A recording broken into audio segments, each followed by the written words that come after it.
But my beats, they are hard.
Welcome to another live episode of the BCSN SportsWrap. Bryan, A.D, Drew, and because we got a special guest, collab edition of the SportsWrap, Keith Hadley, Fangs Up Podcast, I just had to start the show with our beloved Marching 100, who had a birthday just this past weekend, June 1st, turned 78 years old. So with that, we say hello to everybody and say hello to you, Keith.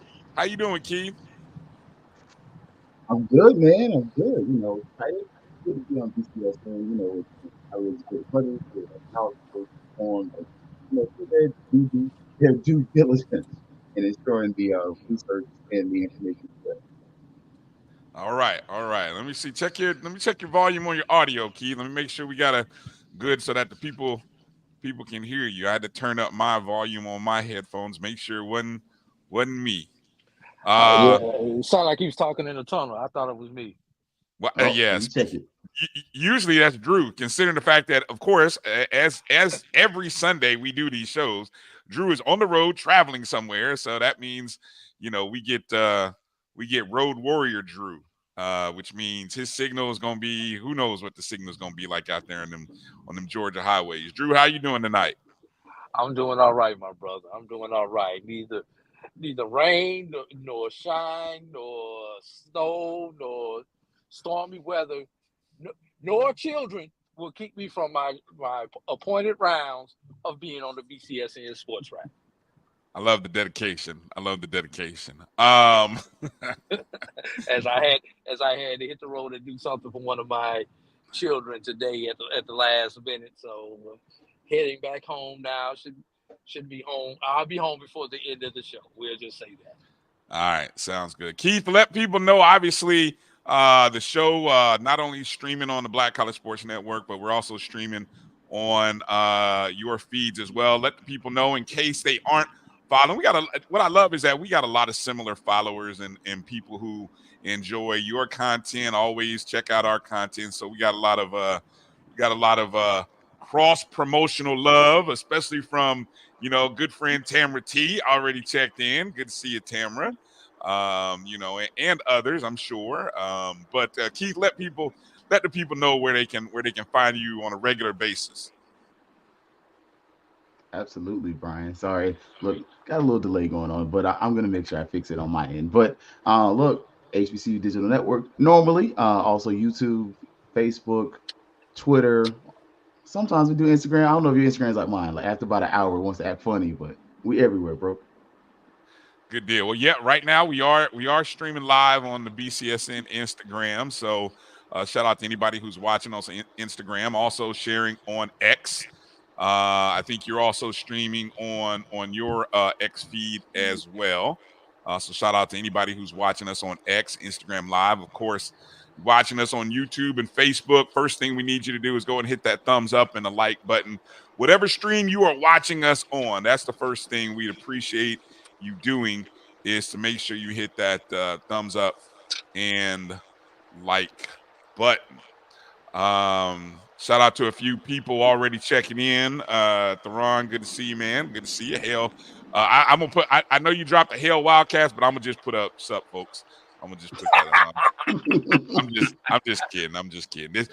I like. See, Bryan. See, even though we got 3 Rattlers on this show, we cannot make this a Rattler-centric show. This is Sunday night. I know. We try to cover everybody, so we have to give the Wildcats their due respect. I know. We give love to all our to that school on the beach. Exactly. We give love to everybody, even though they don't always give us love. It is what it is. Walter Harley, good to see you. Thanks for checking in this evening.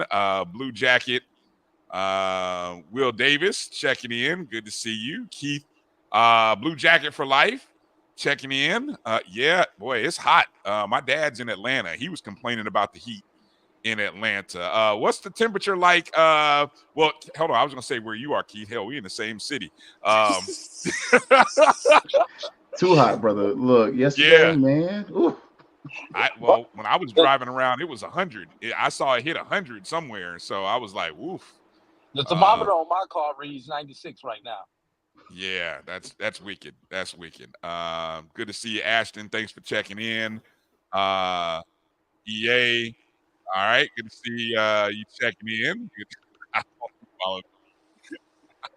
Interesting. Watch JD TV. Good to see you checking in. We promise we are not. This is, for all of our HBCU brethren, this Sunday, we of course we got 3 Rattlers, but we cover it all. Hey, Bryan, now I think that's your audio. What did my audio do? It cut out a few times. You know what your audio did. Don't act like you don't know. I think it only happens when you are not in your home studio, Drew. So I don't know what's going on. It happens when I'm at home too, man. But I'll take that one today. All right, good. Okay. So yeah, no. Make sure you're following all of us on our social media platforms, wherever you're watching us.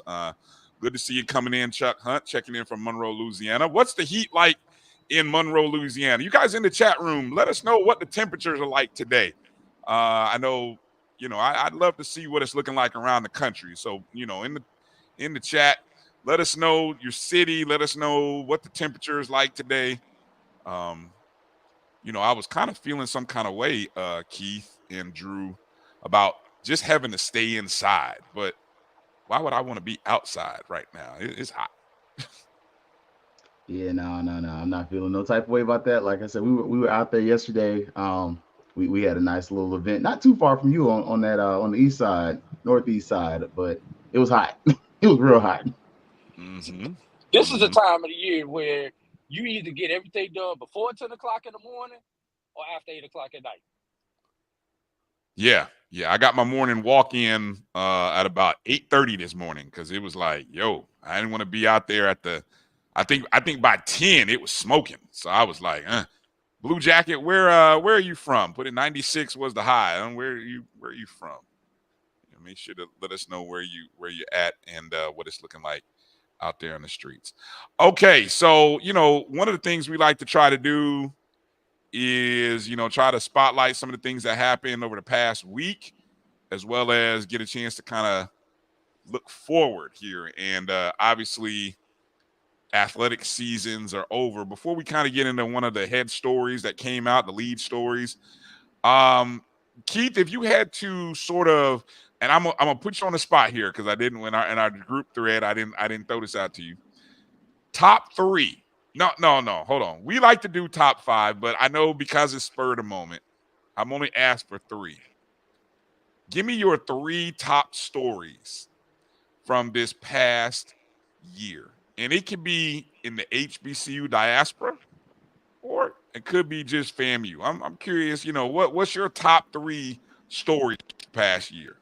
Top 3. Ooh, definitely top 3. Obviously, you got to go with the FAMU and its embattled situation and its interesting relationship between the alumni and the athletic director. That's top 3. That's an Just because ongoing story. exactly because it's been going on. I think that's top 3. If we're going to stay within the HBCU space, well, kind of go outside a little bit. I think another thing, Dion's up there. Like we don't say that name very often, but I think that's something that would be an interesting writing to kind of look at Jackson State before Dion, Jackson State after Dion, and while he was there. I think that's something that is probably a little further on, but that's an interesting story. And then to kind of see like the acquisition of talent. Like I think that's something that's a really interesting look for both Jackson State and Colorado. And then finally, look, the Celebration Bowl, man. I think the SWAC finally winning the Celebration Bowl. Not to be too FAMU centric, I think that's something, especially when you go back to everything that was going on and everything that's happened. That's something else too. So right now, those are my top 3. I think we're gonna get some more coming out because SWAC baseball was kind of crazy too. But that's my top 3 off the top of my head. Okay, and you guys in the chat room, I'd love to hear from you guys as well. What are your top 3 HBCU sports stories of the year? Obviously, the 23-24 calendar year is done. So I'd love to hear some ideas in there. Drew, spur of the moment again, like I told Keith, we didn't pre-plan this. I just kind of came to my head, which is how we do things sometimes around here, Keith. Even though we try to plan and then all of a sudden we just go left. So what's your top 3 stories, Drew, from the 23-24 year? Wow. I know, right? I would have been planning ahead while Keith was talking and getting my thoughts together. I'll go with, and these are in no particular order because I can't say Right, one right. is bigger than the other one, and trying not to, for the sake of redundancy, let's throw in Tamika Reed leaving yes. Jackson State for a non-HBCU job. And a subline up under that would also be the fact that Coach Willie Simmons left, after winning the HBCU national championship. So you've got two big-time coaches yeah. who left and took jobs at PWIs. HBCUs. That would be one. That's a good one. Yeah. And staying with Jackson State, and I'm not trying to be a Jackson State homer because I'm definitely not one of those, but or a hater. 21-0, man. I mean, 21-0. Yeah. 21-0 is 21-0. So that would be another one because we've seen 2 schools do an undefeated SWAC football season in the last couple of years. Jackson State, Florida A&M. If you want to go back to the pandemic, you can even throw Alabama A&M in there. But for the same school to have multiple undefeated seasons in the same sport, obviously basketball, that's something that we should be talking about. Let me think. That was 2, or is that like 1.5? Because you kind of had. Okay, depends on if I can come up with 2 more there. How about that? Okay. Well, no, I mean that's good because you got the Willie. I mean, you have Willie Simmons and Tamika Reed leaving. You've got the 21-0 run by Jackson State women's basketball. And then what did you get? Did you give a third one in there? No, I did, but and I'm having the brain fart right now. But in volleyball, correct me if I'm wrong, we had actually a third HBCU that made it in volleyball, if I remember that correctly, if we're going back to the fall. Did we? I believe. Was it volleyball where we had one of the we had a school from outside of the 2 HBCU conference making it to one of the tournaments. I thought it was volleyball. I may be wrong. A&T. I know we got Jeff Roberts in here. Jeff, where did North Carolina A&T did their volleyball team make it to the NCAA tournament? Because we had BAC, we had SWAC, and then we had a third one. And it may not be volleyball as the sport that I'm thinking about, but we had a third HBCU in make it to the national tournament in one of our sports. How about Langston, man? Langston. Langston men. Yeah, there you go. Yes. Yeah. How about Langston men, man? That was a story that wound up captivating everybody. The fact that 2 times in 3 years, Coach Chris Wright has led a team to the national title game, only to be stopped in the national championship game. That's the furthest that an HBCU has made it. You still haven't won the title since 1977, but a national title, not a national black title, a national title since 1977 in one of the major sports. So that would be something. Can we use it right there? Yeah, you can, because I'm going to add into that. Since you added the Langston story, I'm going to give one of my stories. How about HBCU basketball postseason successes? And I think it's one of the things we spotlighted, Drew. For about a week, we talked about men and women college basketball teams in the postseason tournament. Jeff said you had the women's NIT run by A&T. I think even Grambling got a win in the NIT women. You had Norfolk State winning the what was it, the CIT or the CBI? Yes. One of the CIT. So they had some postseason run. Hell, Alabama A&M getting a postseason win. Grambling State men getting a postseason win. Of course, you mentioned Langston. How about Fayetteville State's women getting a pair of wins in the NCAA Division II? I hope I'm not missing anybody, but I think this was overall just one of the more impressive marches for HBCU men and women's basketballs on multiple levels, right? I would say so. I think largely basketball, I think from what we're seeing are we starting to see kind of the turning of the corner a little bit as far as not just quality of ball, but like level of ball. And I think some of this is due to the transfer portal. Like we talk about it and we kind of bemoan it at times, but then we also celebrate it. What I'm starting to see is that some of our HBCUs are starting to get some pretty good talent out of the portal. Can they kind of use that to bolster their programs, build it up? Like, I mean, think about FAMU women's basketball. The Grizzle? I mean, we kind of forgot about talking about her for a second, but I believe the Grizzle was a transfer in, and kind of see what she did along with some other help. I mean, look what Bridget Gordon did on campus there, and look, honestly, what Jackson State has done. I mean, all those players aren't, transfers. Some of them are homegrown, but at the same point, you're able to see that the HBCUs are starting to be able to utilize the transfer portal to get better. Even FAMU football, I think that's something I definitely miss. The advent of the transfer portal. Look what FAMU does as far as building its roster. Look what other teams have done building their rosters. I mean, look what Bethune-Cookman has done. You got, Rick Ross's son and Big Boy's son on the team, and they're both. I mean, one's a transfer student, the other one is, coming pretty much out of high school. So transfer portal has been really big and kind of leveling the playing field for these HBCUs in many sports. I'm thinking here. Hey, bro, I've got an honorable mention that I want to put in here, and I want to thank Coach Nick Strong for this one. How about NAA baseball and softball where Talladega picked up a pair of wins in the NAIA tournament after winning the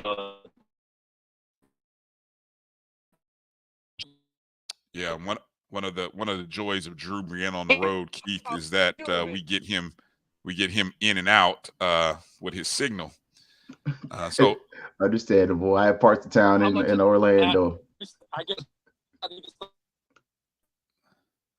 Yeah, the internet does not want you to tell us about that story, although I'm very, very curious about it. So I know you'll pick it back up when it comes back in. Let me add two more since I gave one. I also think the Celebration Bowl is one. It'd be probably one of my top 5. But in this route, Keith, not the fact that FAMU won it. How about the fact that Howard won the MEAC, who they beat to get to the championship game, how they did it, because all of that was like great talk at MEAC Media Day. You remember? Think back to MEAC Media Day, right? You remember the talk? Howard came in talking about, there should have been a championship. Coach Trey Oliver was like, we beat y'all by 50 or something like that, didn't he? I mean, that was like the level of smack talk from from Central was huge, right? And what happens? They roll into Green Stadium and got whooped. Yeah. WH, 2 big O's and a P. I mean, damn. I mean, it was a foregone conclusion. Didn't we all were like, all right, it was A&T and FAMU. Like, we had already counted. I mean, if you were a betting person, that was the bet. Right. Central. Yeah, it was Central. We were thinking it was going to be Central and FAM. I mean, it would have been an epic game because you'd have had the number 1 and number 2 black college football teams. I mean, it'd have been about as exciting as what we had the previous year, right? And I mean, all Howard did was just kind of drop a turd in the punch bowl. I mean, and credit to Howard. I mean, I didn't see it coming, but there was a lot of confidence and a lot of belief, and so they got it done. So yeah, I would think, even though Howard lost, but the fact that they got there and had a lead in the fourth quarter was impressive. And I'm sitting here struggling trying to think of a third that you guys haven't already said. I've got one for you. Coach Nick Strong put one in the chat that jarred my memory. How about Talladega picking up a pair of victories in the NAIA tournament in baseball, along with Steelman softball, not only becoming the first HBCU to receive an at-large invitation to the NAIA tournament, but then turn around and picking up a pair of victories of their own. Mm-hmm. Great point. I don't know. My third probably would have came in there probably along with the Tamika Reed thing, the Tamika Reed, Willie Simmons thing would have also kind of. I don't know if I had a bet at the beginning of the year as to which one would leave.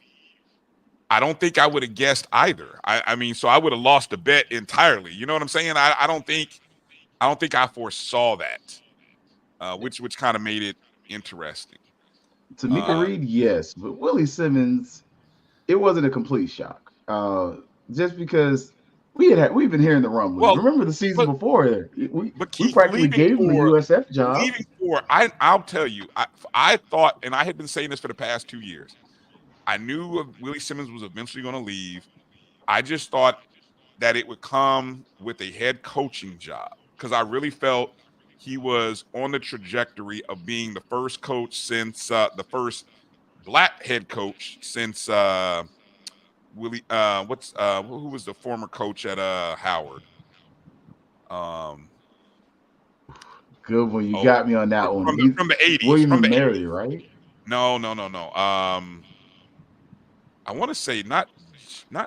Was it Willie Jeffries? That's South Carolina State, wasn't he? He was also at South Carolina State, I believe. Yeah, he went from there to Wichita State. He left Howard for Wichita State. The fact that Stephen Gaither says Willie flirted every year. Yeah, the fact that Willie flirted every year, that's why I thought he would go for a head coaching job. So I was shocked that he left and it was a coordinating position, you know, and I mean, no, it was not a coordinator position. I'm sorry, position coach. Position coach. Thank you. That was the shot. It would have at least been a coordinator position on a P5 level if you left and went to a P5 level. Yes, and it was Willie Jeffries. Yes, Willie Jeffries was the coach I was thinking of as to who he left. So yeah, you guys in the chat, we'd love to hear. I've got one more, Brian. I've got one more. See, I asked for 3. You got 8. Go ahead. What's another one? You start drawing. Remember, how about the multiple victories that our HBCUs picked up against P5 schools in multiple sports? We saw it in men's basketball. We saw it in women's basketball. We saw it in baseball. I'm pretty sure there's some other ones out there that I can't think of off the top of my head. We pretty much saw it everywhere but football. Yeah, did Cookman get somebody in baseball? Yeah, Cookman, Southern, and Alabama State all got wins in baseball. I think Southern's the big one though. We're sticking to baseball. No, I'm just saying in general, Southern's women. Yeah. And there you go. Yeah. No. Yeah. For me, Southern is because of the venue, though. Like Alex Box Stadium is a tough place to play. That's literally one of the top 3 toughest baseball stadiums, in my opinion. I like how you know the name of the stadium there, Keith. I'm a nerd, brother. Look, I love sports, man. So, like, real talk though, that's one of the toughest places to play in. And honestly, I put that along the lines of, I believe, didn't Cookman go up to Hauser and haven't they beaten FSU before? Like these HBCUs, you got to watch out. Like they've gone to some of these tough places and gotten wins. But not this year. Bethune actually had and when I went and when we were doing the SWAC baseball preview, but Bethune actually had the most impressive non-conference wins or close losses their games were very close, very winnable. They won a few, they lost a few. They rarely got blown out by their PWI midweek opponents. Yeah, and they beat us in the season series, unfortunately. And I hate to throw this out there. That's the next head coach that we need to be on the watch out for, as far as possibly getting a job at a perceived higher institution. Look at you trying to a good friend of the program. You know, you're stumping for the coach to leave Bethune-Cookman. Look at you, Coach Hernandez. Come on now, stop it, Drew. No, I mean he's probably the next hottest coach. You've already the hottest football coach already has left. The hottest basketball coach has already left. He's got to be at the top of the list as far as hottest HBCU coaches across all sports. I agree. Somebody would be foolish to not look at him, given his recruiting prowess in the state of Florida, and just think what he could do with the bigger budget. Yeah, definitely. Let's do this. Let's take a short break. Come back and let's talk about the big news story of the week. And I think it's about that bowl game in Atlanta. So we're going to talk about that. And we can say the name of it, Brian. It's not that other tournament. We can actually say the name of this one. It's called a tease, Drew. It's called a tease. Lord, Keith. This is what this. See, welcome to the SportsWrap. But yes, I was trying to find an appropriate tease. But we'll talk about the Celebration Bowl and its date change on the other side of this short break. You're watching the BCSN SportsWrap with the Fangs Up Podcast. Brian Fulford, A.D. Drew, Keith Hadley. We'll be back in just a moment. Supermarket sushi, really? No. Wait, Troy, you work here? I'm never not working. Like Head & Shoulders Scalp Shield technology, up to 100% dandruff protection, even between washes. Never not working, huh? Oh, Troy, you're such a good teacher. Yeah, I know. Never not working. Never not working. Never, ever not working. Are you serious? Never not working. Dandruff protection that's never not working. Head & Shoulders Scalp Shield technology. It's never too early to plant the seed, to share the tradition, and instill a sense of pride in your HBCU with your little ones. HBCU Pride and Joy Children's Boutique helps you share your school spirit with a wide selection of adorable kids apparel and accessories officially licensed from your favorite HBCU. Visit hbcupridejoy.com and follow us on all social media at HBCU Pride Joy on Facebook and Twitter. This is Bryan Fulford. A.D. Drew and I are co-hosts of the BCSN SportsWrap. We talk about all things related to HBCU athletics. From the games, teams, coaches, and fan interest stories, we cover it all. You can find our shows on Facebook at BCSN SportsWrap, YouTube at MyJBN Online, and everywhere you listen to podcasts like Anchor, Spotify, Google, and Apple Podcasts. You can also find the show on the Jericho Broadcast Network's app. Make sure to download. We look forward to you joining the conversation and being a part of the show. You're looking for the latest information on Southern University sports, the Southwestern Athletic Conference, and HBCU athletics. There's only one place to go. Tune in to the Carlos Brown Show, exclusively on the Black College Sports Network.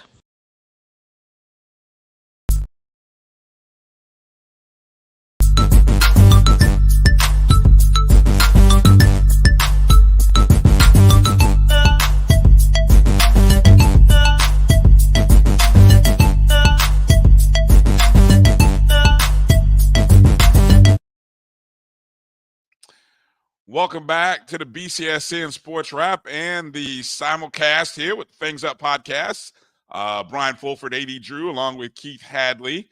I see HBCU Band Talk wanted us to remind us to leave our coach alone.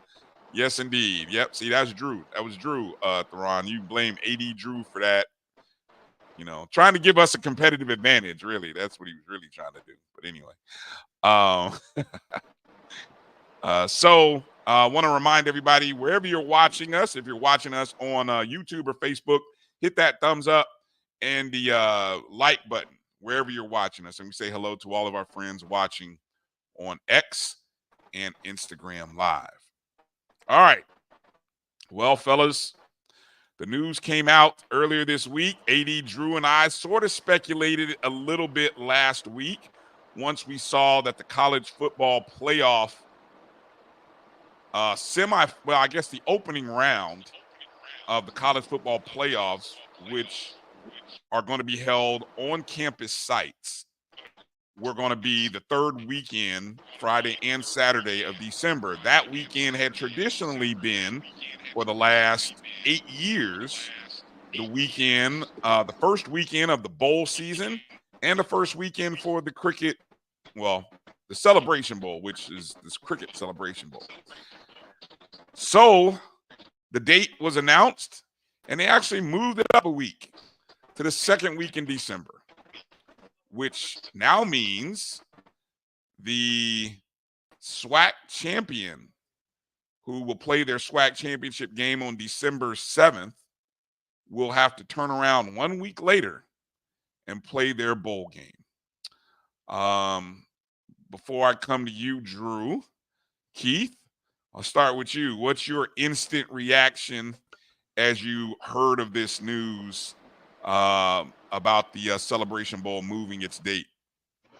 Ooh, what's up, Coach Hayes? Coach Hayes, Hampton graduate there. But man, boo! Like, give a little. Can we get a week? Like, I get you got to do all the, big time events and activities and the big bowl games, but put the Celebration Bowl on that level. I don't think. Honestly, just my personal thinking, dollars wise, you're not competing for the same space. So it's not like some HBCU fans are like me. Like, I do like other teams that are not HBCUs, but how many of them are going to be going out of their way to go to their events and activities? So put HBCUs up there with the bigger schools. Let us compete ratings wise. And I think if you got a good product like you did last year, it's going to work out. But I'm not a fan of it. So you say, you would have kept it that weekend, or you would have looked to try to maybe find a midweek? I would have tried to keep it that following around that Christmas time. I think it's just natural. It works really well with the holiday traveling season. And then, like you mentioned, it gives that SWAC team a break. Like, that's important because I think all of a sudden that changes, one, the quality of play, it changed the game. I mean, you think about it. If I hate to use a non-HBCU reference, but the school across the street, we saw in the Orange Bowl when they saw that it wasn't worth playing, they said, "Bump this. We're not playing." You even saw where Keon Coleman, and you can see him wearing FAMU gear on his Instagram, was like, "Oh, once this game was pointless, none of us were playing." I think you kind of get less of that, where it's not that the game is pointless, but the players are injured, they're dinged up, they don't get that time to rest. So you're gonna have the SWAC team say, "Hey, you didn't get our best because we were hurt." Drew, Keith. what's your Keith. interest? What's your thought? I've got to push back against you, Keith. Keith, if you have not paid attention to the schedule, every team not named Grambling, Southern, or Alabama State already has a bye week going into the SWAC championship game. So for them to have a bye week, play a game, and then to have another bye week before the Celebration Bowl, maybe that's the reason why we've been losing the Celebration Bowl, because we couldn't get a rhythm with the start stop that we've had. And for those three teams that I mentioned, Alabama State, Grambling, and Southern, they've got a week before that. So everybody has a late bye week in order to get healthy. And usually you're not going to get a player back from the championship game that's going to play in the Celebration Bowl if they're already dinged up. They're already probably out for the Celebration Bowl. So I've got to push back against you on that one. The other big thing is, from the fans' point of view, and you're probably going to lose me now. Can you guys still hear me? We still got you. All right. From the fans' point of view, Spoke too soon. A road team. See, he warned us. I think he may have been hinting at. Well, first off, let me address a couple of things. I think the schedule is interesting because, as Dr. Cavill pointed out, you guys might hear me now. The moment a road team wins a SWAC championship game, then we can start considering from the fans' point of view, because the home team has won every SWAC championship game on campus. So right now, there's only one set of fans who really need to be making plans to get to Atlanta. And so I'm probably going to be fading in and out. I'm going to click on the listen only mode for right now, fellas. That's all right. So the scheduling is interesting because when you think about the ratings of what's going on, there was already talk. I've heard people, when they saw the college football playoff weekend, there were people already saying that, wait a minute, the NFL is playing Saturday and Sunday. Matter of fact, their NFL games on Saturday. I think 3 of them are playing that Saturday, the 21st. So there was already scuttlebutt or conversations happening about the ratings of those first weekend of college playoff games on that Saturday. So now add into the mix, what would that look like for the Celebration Bowl? Will the Celebration Bowl numbers will they drop? Will they be consistent with what they've been? You know what I'm saying? If now you're having to compete against the college football playoff and you're competing against the NFL, I mean that's a lot of eyes in different places. I think sports fans can deal with it because we're used to watching multiple TVs, but it's the casual person that helps increase the numbers. Yeah, and the venue. Like, I pulled up the Falcons schedule. I was like, wait, aren't the Falcons still in the regular season? So I mean, granted, they can handle quick turnaround like that. That's kind of what they do with these venues. One day it's this, the next day it's something else. That's just something else to consider. I mean, just if it was that, it'd have to be that Saturday, because on the 22nd, the Falcons are hosting the Giants. Not that I'm a fan of either, because I don't like going crazy. I can't support the Falcons, but I want them to do well. And I see EA had kind of put a comment in here about it hurting attendance with fan bases, making a few days on a quick arrangement. I think that's more in tune with Drew saying about the road team. For example, again, no road team has won the SWAC championship game yet.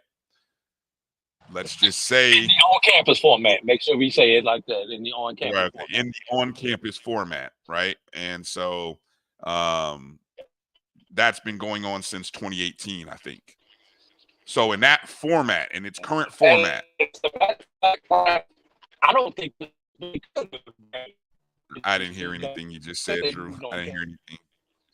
Okay. Anyway, let me finish my point before you come in with the digital gargle.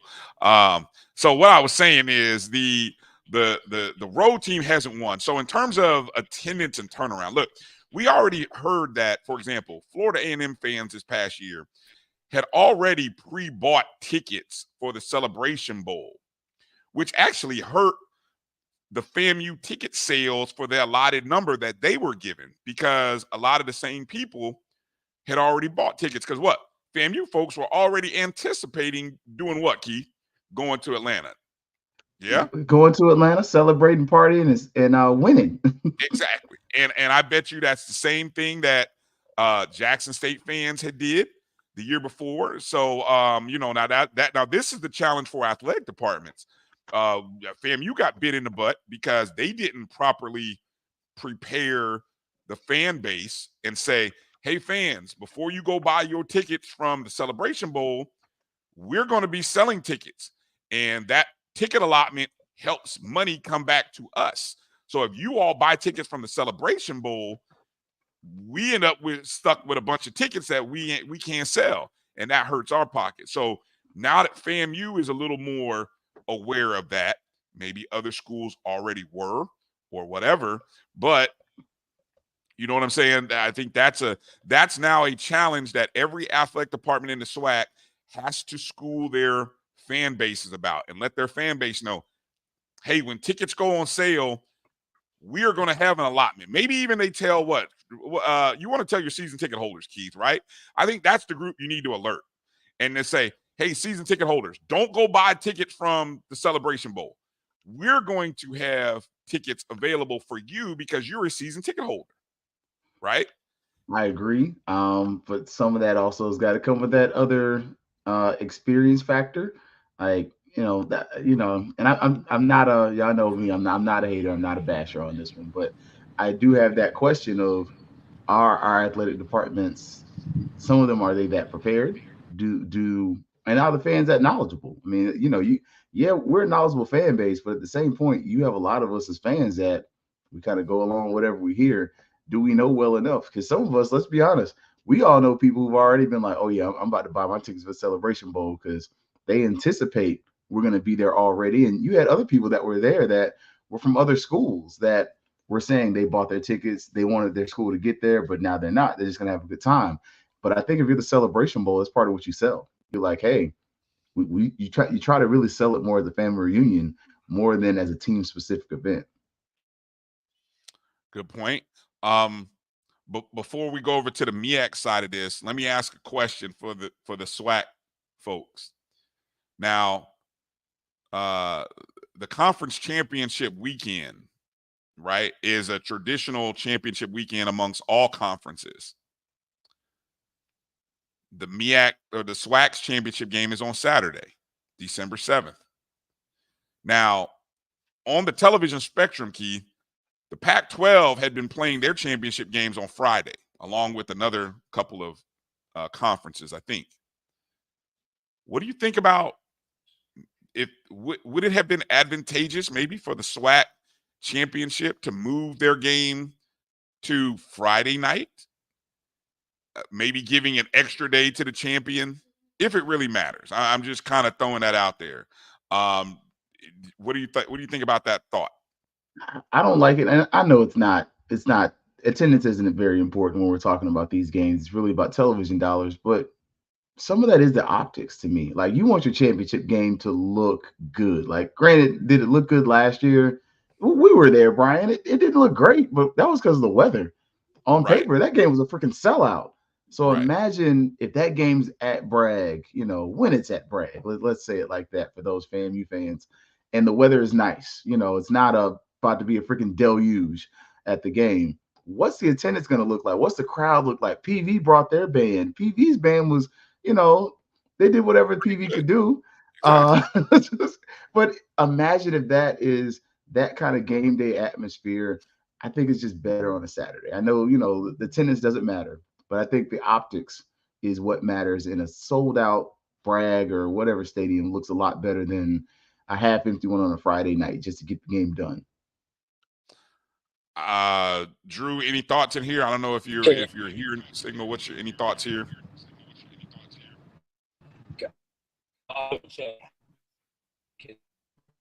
No, not hearing you. Not a good signal right now.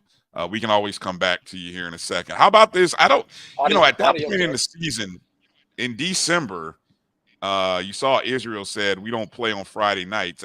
At that point, is the high school football season really going on at that point in the year? I mean, in Florida, it is. I mean, December, you got to think. I believe I can double check when the state championships are. I stand on data, but I'll double check. All right. I know Florida. I think Florida is one of the later states to play their state championships, probably right there along with California and Texas that play into December. But anyway, okay, so let me come at it from this angle. Let's talk about the MEAC side of this. Now, the MEAC already, I think I've read that the MEAC finishes their last regular season games. Let's see, November 30. It would be 2 weeks. Actually, 3 weeks before this date. So actually, they finish up before the Thanksgiving weekend. The Bayou Classic, I believe, falls on the Thanksgiving weekend. Somebody correct me on that. So the MEAC season ends the week before. Should the MEAC now? The MEAC has had great success prior to last year, so I don't know if they've had 3-4 weeks off, so they're used to this time off. Should the MEAC consider somehow backloading their games, or maybe adding a extra bye week before conference play starts, or encourage it, or maybe, I don't know if you can create a championship game with 6 teams, but somehow doing something so that your season doesn't end the week before Thanksgiving. I don't know. What do you think about that? I think it would be Can you hear me? if you did that as a conference. Oh wait, I'll let AD Drew. You got AD. We got you now, Drew. Keith was getting up again. Hold on a second, Drew. No, okay, go ahead, Drew. All right. Here's the one thing you got to remember when you talk about the MEAC.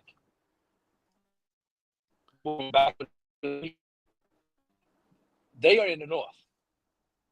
They're in the northeast. They're in a colder climate.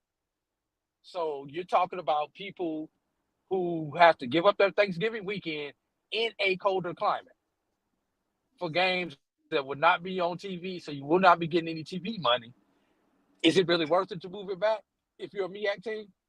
And by moving it back, you've also eliminated any chance of a team getting an at-large to the playoffs, such as Central did last year. Oh yeah, that's a good point. Yeah, I think the only reason to move it back would be so you try to get more of those money games earlier, honestly, because the conference is so small. I mean, you have those extra opportunities where you're playing in those money games, but at the same point, are they beneficial to your product? Like, is it beneficial? Because we've seen MEAC teams, they should have won some games last year. What was that, Eastern Michigan they had up against the ropes? Like, they had a couple games where it's like, yeah, you were this close. You let them off the hook. Their schedule is non-conference games. I mean, so let's just imagine if a couple of MEAC teams actually won some of those games going into conference play, and your 1 and 2 seed went in with 8 wins. Somebody's getting in the playoffs because you probably have some credible wins against non-conference teams. And that's my point. For me, it's going to be a lot easier for a team that large than a SWAC team because of their non-conference, because they play more non-conference games, 6, than conference games, 5. And some of them this year will play 7 non-conference games because you can play that extra game this year and next year. You can actually play 12 games. So if I'm the MEAC, I don't touch it when I've got teams that have an opportunity to get to the playoffs, in addition to the revenue that you're going to get from the Cricket Celebration Bowl. Mm-hmm. And very few of your teams are really bidding to host at that point anyway. So it's not like the teams are really losing money because, I mean, how much money did FAMU spend the year before when they tried to bid for a championship, not a championship game, a playoff game and didn't get it? I think the number was like 400 something thousand, maybe, if I recall, 300,000 something. I mean, it didn't feel profitable, put it like that. Yeah, it didn't work for them. I mean, we tried, but we didn't win. Yeah. EA brings up a good point about the being a low resource institution with limited recovery and nutrition, that many of the SWAC schools might be hurt. It's going to be interesting to watch how teams prepare for it. They already do it throughout the season. And yeah, EA brought up a great point there. Any coach that you talk to, they're already, when they're going into that SWAC championship game, there's already a coach who is breaking down the MEAC opponent. And the same thing with the MEAC opponents. There's already coaches on that MEAC champion staff who's breaking down both SWAC opponents so that come Monday, or whoever their opponent is. So for game planning and all that, it really doesn't change too much of anything. If anything, it helps you stay within a normal rhythm. Also, let's think about this. This is something else that's just totally non-football related. But let's think about this from a school side, an administrative side. That's an extra week that these schools do not have to pay to have these kids housed on campus and all of those things that they would have had to pay if that game is still the third week in December. And one last thing about that third week in December. What day was that game scheduled for? December what?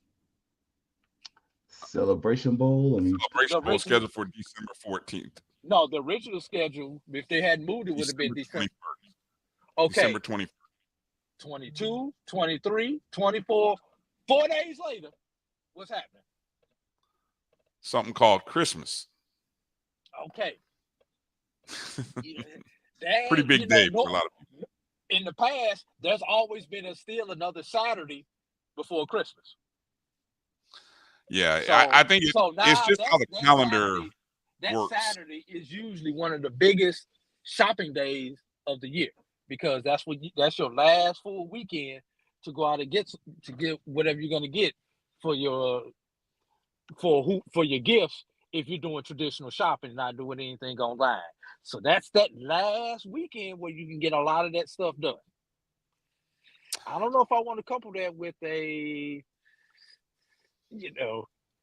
game, possibly travel, TV eyes.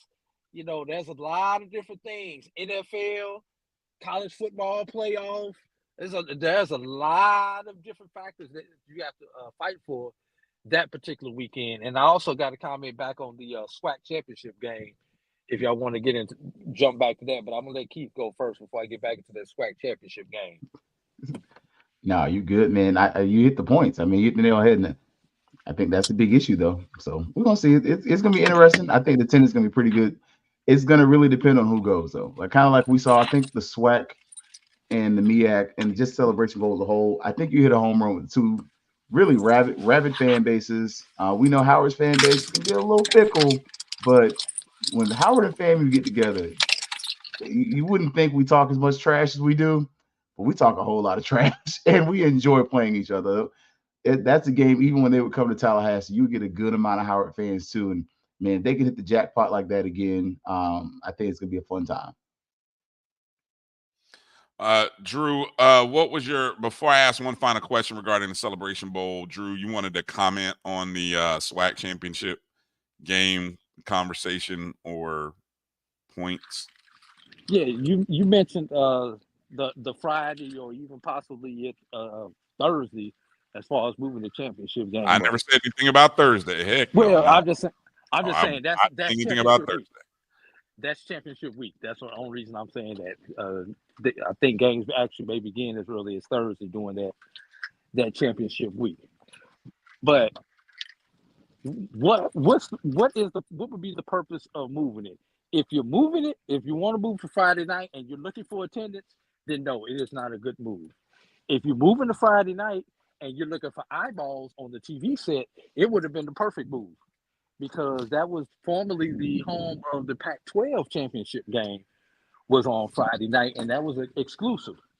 Now you're on Saturday, and you're competing against the other conferences, the SEC, the ACC, and who's left? SEC, ACC, and Big 12.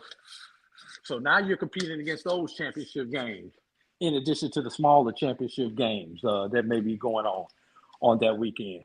So if you're looking for eyeballs, it was not a good move. If you're looking for attendance, yes, it is the good move. And I don't care what you say. It should all be about eyeballs. There's more eyeballs exactly. than people in the seats. Exactly. I can get 500,000 on the TV set. There's still not a stadium that I've seen that's gonna hold 500,000. No, not yet. Not quite. Not quite. So yeah, no, and plus, again, with it being a home game, you're going to get a large home base anyway. That favors who? The home teams. So anyway, okay. The last thought or question I had about this was the timeline. I think somebody in the chat had asked, "Is this a 1-year deal?" Drew, I know you talked to executive director Grant quite often. Do you know anything about, is this a 1-year planned move? Is this, I don't know how the calendar works the following years, but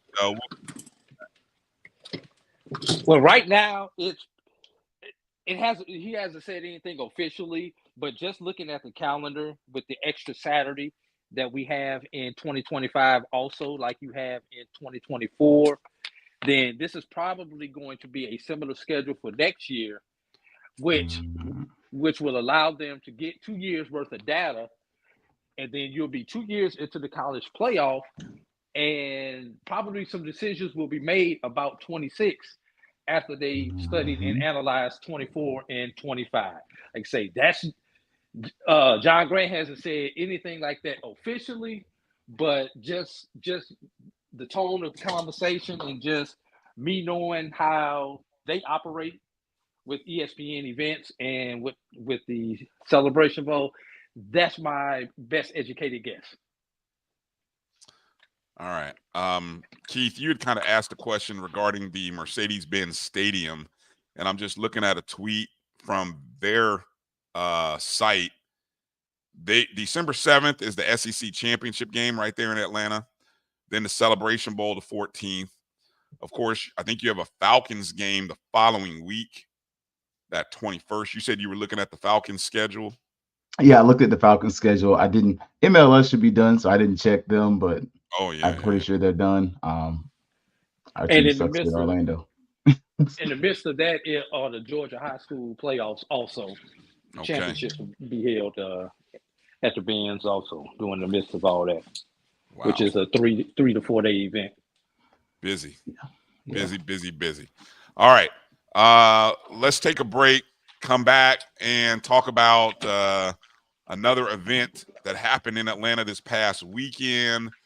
The 15th Black College Football Hall of Fame induction ceremony was yesterday. And so we want to take a look at some of the, just in case people forgot or didn't know who were some of the inductees or the nominees, or I should say inductees, not the nominees, but now they're inducted. And obviously the players of the year and the HBCU football team of the year as recognized by the Black College Football Hall of Fame. So we'll have that and some more coming up after this break. You're watching the BCSN Sports Wrap and the Fangs Up Podcast collab right here on the Black College Sports Network. We'll be back in just a moment. The Cuvée Group is a Florida-based marketing and training consulting firm. We help businesses communicate to their target audience and engage them in conversation. We also help to expand their audiences, which will ultimately result in growth for those organizations.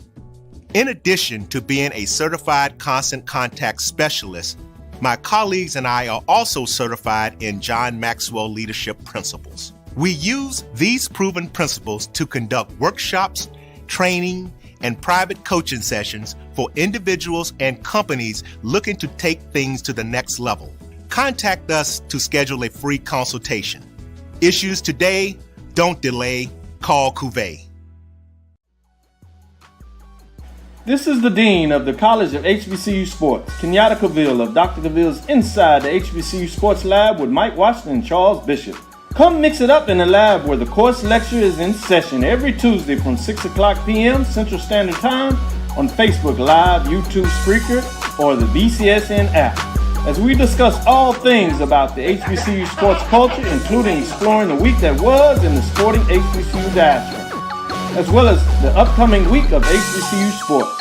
With me, the Dean, the College of HBCU Sports, on Dr. Cavill's Inside the HBCU Sports Lab with Mike Washington and Charles Bishop. Course lecture dismissed.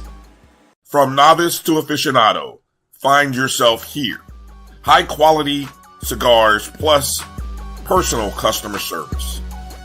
Slow Burn is Waco's only mobile cigar lounge, featuring a meticulous, curated collection of premium cigars. Visit our website, www.slowburnwaco.com. That's www.slowburnwaco.com.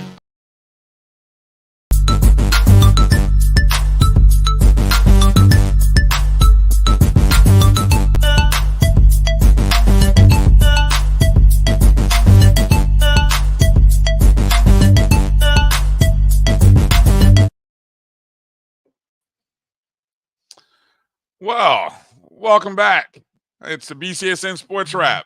It's Fangs Up Podcast. Look who's made it to his home studio off the mean streets of the Georgia highways. That's A.D. Drew. I'm Brian Fulford. Keith Hadley here. Drew, looking good. Glad to see you made it home safely. I'm happy to have made it home safely also, my brother. All right. Do us a favor as you're watching our shows, whether it be on YouTube or on Facebook. Maybe you're watching on Instagram or X. If you can, share the show, share the stream. Hit the thumbs up, hit the like button.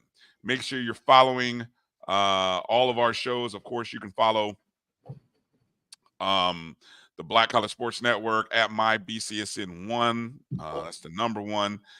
You can also follow Keith and the Fangs Up Podcast at on X and Instagram at Fangs Up. You can also find him on X at FQFAMU. And then the YouTube is always available. The YouTube stream, Fangs Up Podcast, is where you can find it on YouTube. All right. Keith, have you ever been to the College Football Hall of Fame? I have not. It is on my bucket list, but not made it there yet. Okay, it's definitely a destination stop. You know, I know you're a college football fan, just like we are. Have you ever been to the Pro Football Hall of Fame in Canton, Ohio? I've never been to Ohio, actually, so that's on my list as well. Wow, so you know, never into the whole state at all. Never to the state, man. So it's bad. I'm a college football junkie, but I love going to the stadiums and stuff like Georgia Tech and all those places. So like when we travel, that's always been the thing. Even when I was a kid, like I want to see their stadium. So we did the Metro Dome and all those places when I was small. Gotcha. Okay, well, obviously the Black College Football Hall of Fame induction ceremony was held at the College Football Hall of Fame last night in Atlanta, Georgia. Of course, all of the members are a part of the Canton, Ohio Pro Football Hall of Fame, which has a a wing. Now, I haven't been there, so this is what I've read. They have a wing for the Black College Football Hall of Famers. And this, of course, the 15th year. What an amazing, who would have thought? I mean, 15 years ago, Doug Williams, Shaq Harris, along with a few other individuals were able to really sell this idea and really make this thing a big event to the point where last night there were 2 Super Bowl MVPs, 5 Pro Football Hall of Fame inductees, 16 Super Bowl champions, and hundreds of National Black College Football, MEAC, SWAC, SIAC, and CIAA championship winners in attendance. I mean, it's a who's who. I mean, if you are a football fan, not just a college football, you're a football fan, you wanted to be amongst the legends, and you had an opportunity if you were in attendance for that event. So here's the class.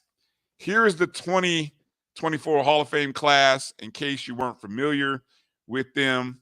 You see Joe 747 Adams, Antoine Bethea, Waymond Bryant, Kevin Dent, Richard Huntley, Lamar Parrish, and Coach Edward Hurt, representing Tennessee State, Howard, Jackson State, Winston-Salem State, Lincoln University, and Morgan State, all represented.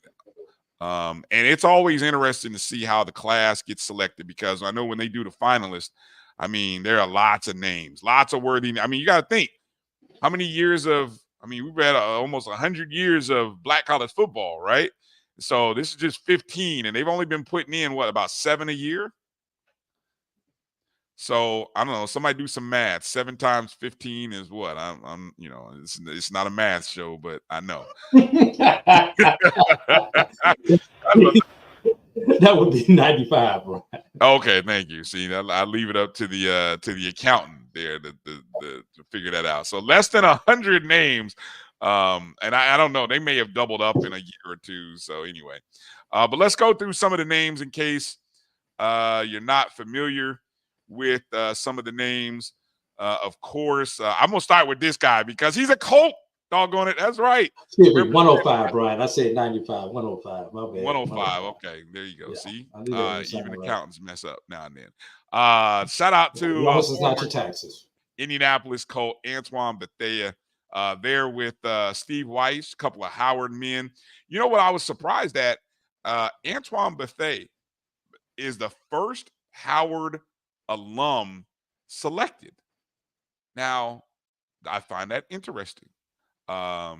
When you think of Howard University, I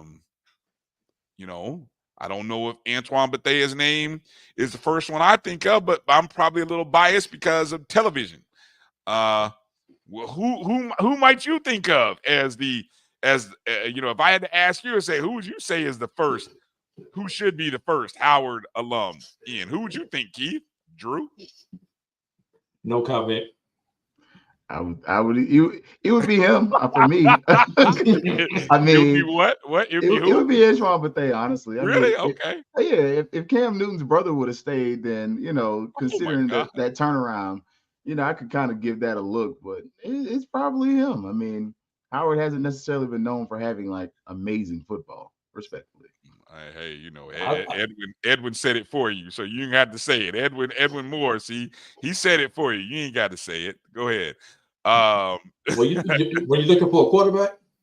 Hey, I mean that, but hey, look, I mean, yeah, it is what it is. So I'm sure he will get in. And I'm talking Jay Walker, obviously, but he might not even be. We had this debate. There are a couple of Howard quarterbacks who I think even Jay might put ahead of him. If you said who would be the first Howard quarterback to go in, I think Jay might put a couple of guys ahead of him. Like what, Ted White or something like that? Yeah, I would think maybe Ted White. There's even another name on that list. I think a guy who might have came. I wish I had my spreadsheet because I had there was one other Howard quarterback who I think preceded Jay Walker, because Ted White came in after Jay Walker, but I think there was a quarterback who was there before Jay Walker. But anyway, but Antoine Bethea played 14 seasons in the NFL, and I know he was a multiple year MEAC defensive player of the year. So anyway, the first Howard alum to get in. Congratulations to former Indianapolis Colt Antoine Bethea. All right, also making it in, representing Jackson State, Kevin Dent, who is the only Jackson State football student athlete to be named an All-American 3 times. And he's also a member of the 2006 College Football Hall of Fame. So I believe that's pretty impressive. Three times. I mean, I guess Walter Payton didn't win 3-time All-American. That's interesting, right? Well, you also got to think about it, Brian. Walter Payton played in the NAIA days, so maybe there was a different award during those times. But still, I mean, All-American. You mean okay? Well, I mean. Yeah, I'm just saying, I'll claim that for me. There were different rules during that time when you had a Walter Payton playing there because they were NAIA. I don't have I didn't jot down what years Kevin Dent. Maybe one of you guys can Google that real quick. When did Kevin Dent play? And then Doc, thank you. Ted White preceded Jay Walker. Yeah, so if Ted White preceded Jay Walker, then I think that's who I've heard Jay Walker talk about that topic before. I think he would say Ted White should go in before him, if I'm not mistaken. According to the wiki, it's 85 to 88. Sorry, Brian. No, thank you. Thank you for grabbing that. Yeah, 85 to 88. So congratulations to Mr. Dent. Next up, how about Richard Huntley? Now, Huntley, of course, with Winston-Salem State University grad, former player, ended his college career with 6,286 yards rushing, ranking second all-time in NCAA history. Now, I don't know. Now, that stat comes from Pro Football Hall of Fame. I don't know if that's Division II or what, but that's pretty interesting. He played 6 seasons in the NFL. Obviously, you can see him there with the Pittsburgh Steelers jersey. I do remember him playing for the Steelers. I think that was in the 90s too, if I'm not mistaken. Yes, and it should be Division II because Winston-Salem State 96. That was before they moved up and then bounced back down. Okay. All right. Good deal. Good deal. Congratulations, Mr. Huntley. Joe 747 Adams, representing Tennessee State University. Adams, a quarterback, still holds the single-season touchdown passes record, which he has held for 44 years. Wow, that's impressive and probably sad at the same time. But it was 1980. And look, hey, what was the number? Anybody? While you're there, Keith, let's see if you can pull up the number. You got the Google machine working. Definitely. Hey, Google, what is this single season passing touchdown? Oh, my Google actually is on. I'm sorry. Yeah, hold on. Hey, Google, what? Oh, hold on. Let's try this live on the air. Hey, Google, what is the single season touchdown passing record at Tennessee State University? Oh, see, good evening, Google. I got 75 from Dr. Google. in a season? That's what it looks like. As a senior, Adams threw 30 of his 30 of his school record 75 touchdowns. He also owns the single season record. Yeah, man, that's nuts. All right. Wow. All right, my Yeah. Google. And Google that system. was back in the running days. Yeah. Well, yeah. I mean, the kind of is it sad though? You start thinking about the advent of the passing offense, like The air raid and the West yeah, Coast offense and the spread, and I'm sure there's some guys who may have got into the 20s, but I mean, 30 is a lot. I mean, think about it. You only play how many games in a college season? 11. Probably 11. So Yeah. that means you're averaging at least 3 a game. Almost 3 a game. Almost Yep. 3 a game. That is a lot. I mean, if you really kind of break it down. And yeah, you would think you would turn around and hand the ball to a running back every now and then, or you would hand the ball to the running back on the 20-yard line and he busts it and takes it to the house or something like that, or you would think, but that is a lot. Yeah, that's a and lot. And if he's putting up that many, how many points were they scoring? Well, right. You said, Keith, what, he had 75 over 2 seasons? It says he had 75, I think 70 his total. I have to go back, but yeah, that's crazy. That's pretty impressive. So he probably played 3 seasons, I'm guessing. If he had 70 something, probably maybe had a half a season, maybe 2.5 years. I'm just thinking out loud here. That would rival some of those Gulf Coast offenses. Just kind of you thinking about how much they threw the ball. Yeah, exactly. Yeah. Somebody, Coach Eddie George and them, they might want to pick things up a little bit and see if they can replicate some of those. I don't know how many wins and losses Tennessee State had back in that era, but they sure was fun to watch. It looked like I must have been.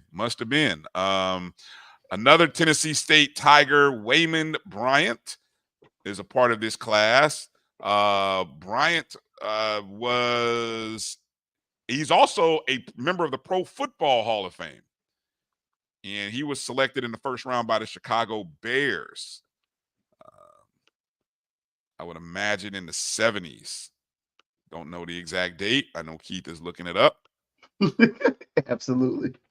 Brian, it's kind of hard to be in the Pro Football Hall of Fame without being in the College Football Hall of Fame. If you consider that you had to play college ball before you went to pro ball, and usually you would have had to have a good college career to get to a good professional career. Yeah, but you could have, but hold on. First off, there are 10 times as many colleges versus the NFL. So you're on a backlog. I mean, you may eventually get in, but I mean, hell, there's a backlog of probably guys that had good college careers that just haven't made it yet. Yeah. And then you got those guys who just aren't going to make it based on like injuries and other things. Like, you think, mentioning somebody who was at the Celebration Bowl, Peter Warrick. I mean, there's no way, there's no shot in hell of him making the NFL Pro Hall of Fame, partially because, he was with the Bengals and what happened. But he sure as sugar should be in the NCAA Hall of Fame. That dude was that dude. Like, you think about it, Jaquay Nunley. I mean, those kind of guys, like, who put up those kind of stats that, you kind of look back, you're like, oh, shoot, collegiately, they were impressive. But NFL-wise, neither one of those two receivers are in the College Football Hall of Fame yet, are they? I think Peter Warrick is on the ballot. I don't think he made it yet. And see, both of them should be. Because it's 30 years, right? I mean, it's been almost 30 years. 25. Yeah, because he was playing when we was in school. Exactly. That's why I said that. Yeah. I mean, damn, Okay, so congratulations to Wayman Bryant. Let's see. Next up, Lamar Parrish. Now, Lamar went to Lincoln, Missouri, the Blue Bears. He was a 3-time. Now, one of the interesting facts about Lamar Parrish, many people may not know, he played in the secondary alongside recent Pro Football Hall of Fame inductee Ken Riley Sr. with the Cincinnati Bengals. Parrish was a 3-time first-team All-Pro, a 2-time second-team All-Pro, an 8-time Pro Bowl selection. And one of the things that separated Parrish from Riley, Parrish was also a special teams guy. And I only noticed because when I was doing some research on Ken Riley, I kept seeing this Lamar Parrish name. And I'm like, who's Lamar Parrish? And so I kept looking and I'm like, oh, damn, Lamar Parrish was putting up. Now, whereas Ken Riley was primarily your defensive back, Parrish, before Deion Sanders, was playing a little, secondary / punt returner. So,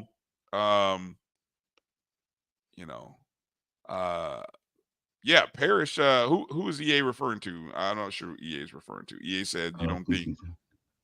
Are you referring to Lamar Parrish? EA, I don't think Lamar is in the Pro Football Hall of Fame.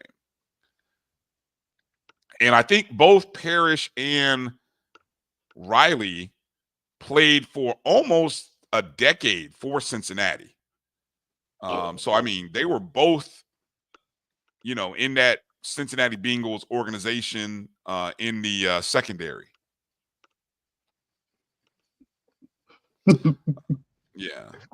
Yeah. I'll hold off on that.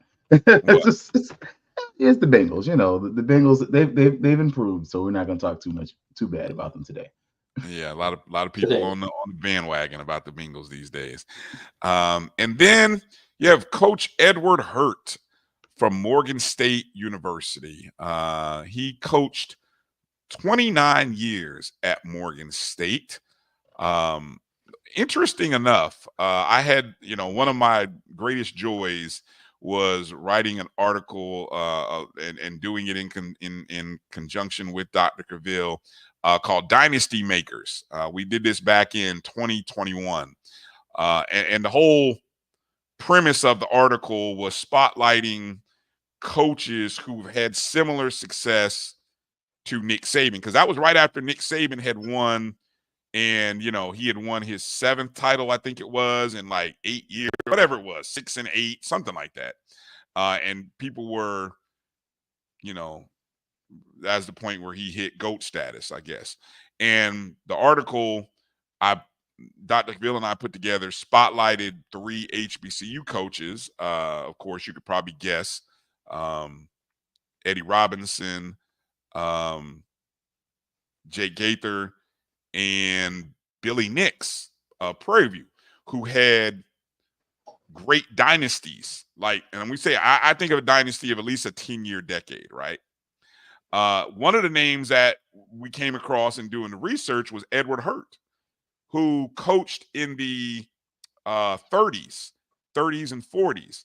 And again, over the 29 years at Morgan State, they won 6 Black College National Championships. They won the CIAA 13 or 14 times. My research at the time said 13, but they say 14, so we'll give it to him.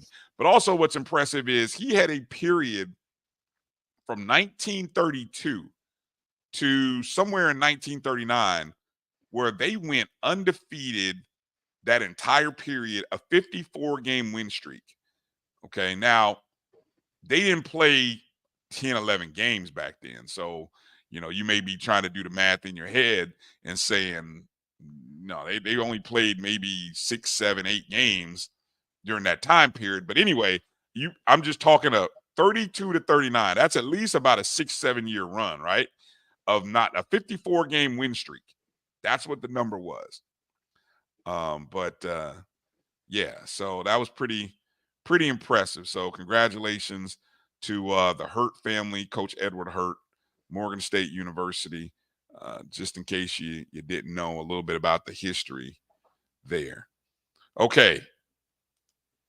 And there's the on the stage, there's the group shot of all of those Super Bowl MVPs, Pro Football Hall of Fame inductees, Super Bowl champions, MEAC, SWAC, SIAC, CIAA champions. I mean, that's a hell of a shot right there, right?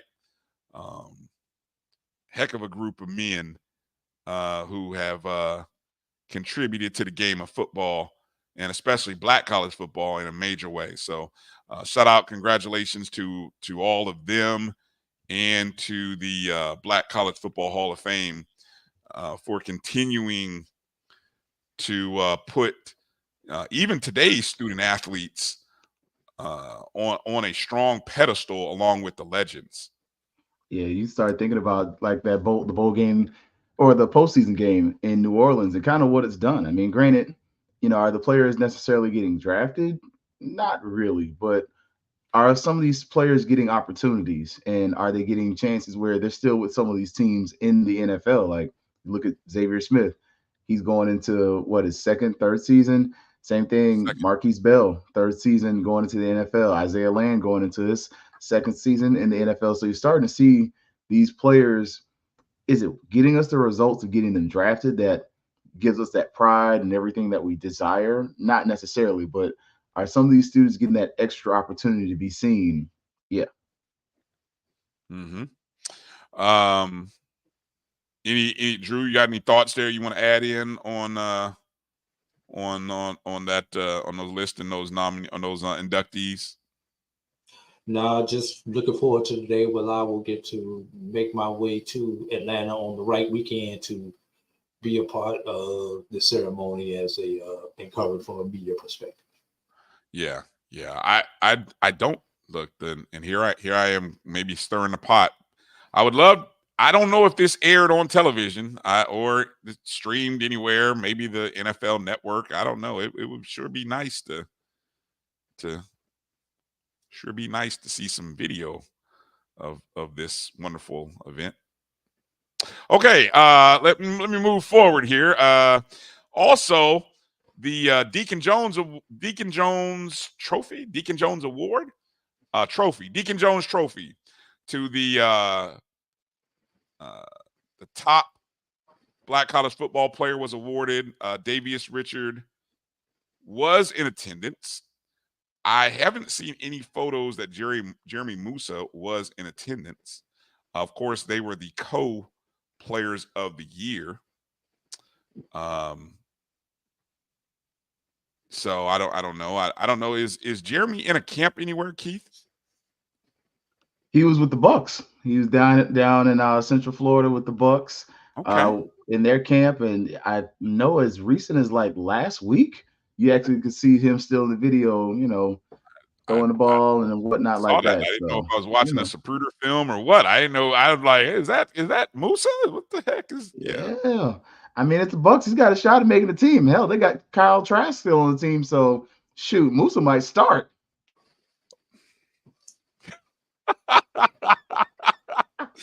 I'm not laughing at the possibility that Musa would start. You said that, and I've heard people talk about Trask should start over Baker Mayfield. So it's like the way you said that, I can tell you're not a Bucks fan. I am a diehard Bucks fan. That's the problem. The Bucks and the Cowboys. I got a problem. Fellas. Yeah. I know I'm supposed to be wrong for bringing this up. You probably are. Go ahead. But this is the first time I've really looked at this graphic this long. What is wrong with this graphic up here on the screen, man? Well, nothing, because first off, let me give a shout out to HBCU Legends. I sniped it from them. But the one thing is, it is accurate because Jeremy Musa is a left-handed thrower. Since when? Wait a minute. Is he not? No. Since when? Wait a minute. I thought Jeremy Musa was left-handed. No, he's not. Oh, damn. Oh, they just used Canva, flipped it, and put a little thing on there. And then just that they did not mirror this image correctly. Look at the backward seat. That was the first thing. The Nike check. That's back. The Nike check you could get away with because depending on what type of garment you look at. I just remember that. It looks so natural, though. It threw me off because I didn't even process it. I know it's bad. I know I'm getting killed in the chat room. I'm sorry. You're still mad about Musa throwing them picks in the Celebration Bowl. That's all that is. I apologize. I should know that Musa is not left-handed. Okay, people. I'm sorry. I don't know how many graphics I put together. And see, once I said that, I was like, oh, wait a minute. How many graphics have I put together of Musa throwing right-handed? Yikes. How many graphics have you put together and mirrored it like this? There's certain times there's certain things when you mirror an image like this that you just don't do. And numbers and words are things that you try not to to mirror when you do graphics I like got this. you. Yes. Okay, guys. I get it. My apologies. Yes, the C was a dead giveaway. That's I saw that. that was the dead giveaway. I saw that, but everything else, because the Rattler heads does face both ways on the helmet. Yes. So it is what it is. Eight is an 8, no matter which way you look at it. 8, no matter what, right? Exactly, and you can't really make out what's going on in the Celebration Bowl logo. Celebration Bowl patch. Yeah, that's next level fandom right there. That's next level. Right. Okay. And like I say, the Nike, until you really look at it, you don't realize that the Nike is backwards. Right. Okay. All right. Yes. Boy, shameful. Let me get that graphic off the screen. That's bad. I thought that was such a nice graphic too, and so then I just had to get rid of that. Okay. Davius Richards still has not been picked up by an NFL franchise. Sadly.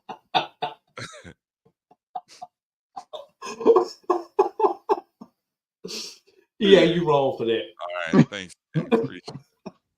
Appreciate it. New sponsors for the show right there. New sponsor, I guess so. I should be taking it, right. I'm at that age. I'm at that age now. Pour some of that glass. I need every bit of extra energy and vitamin that I can get right now.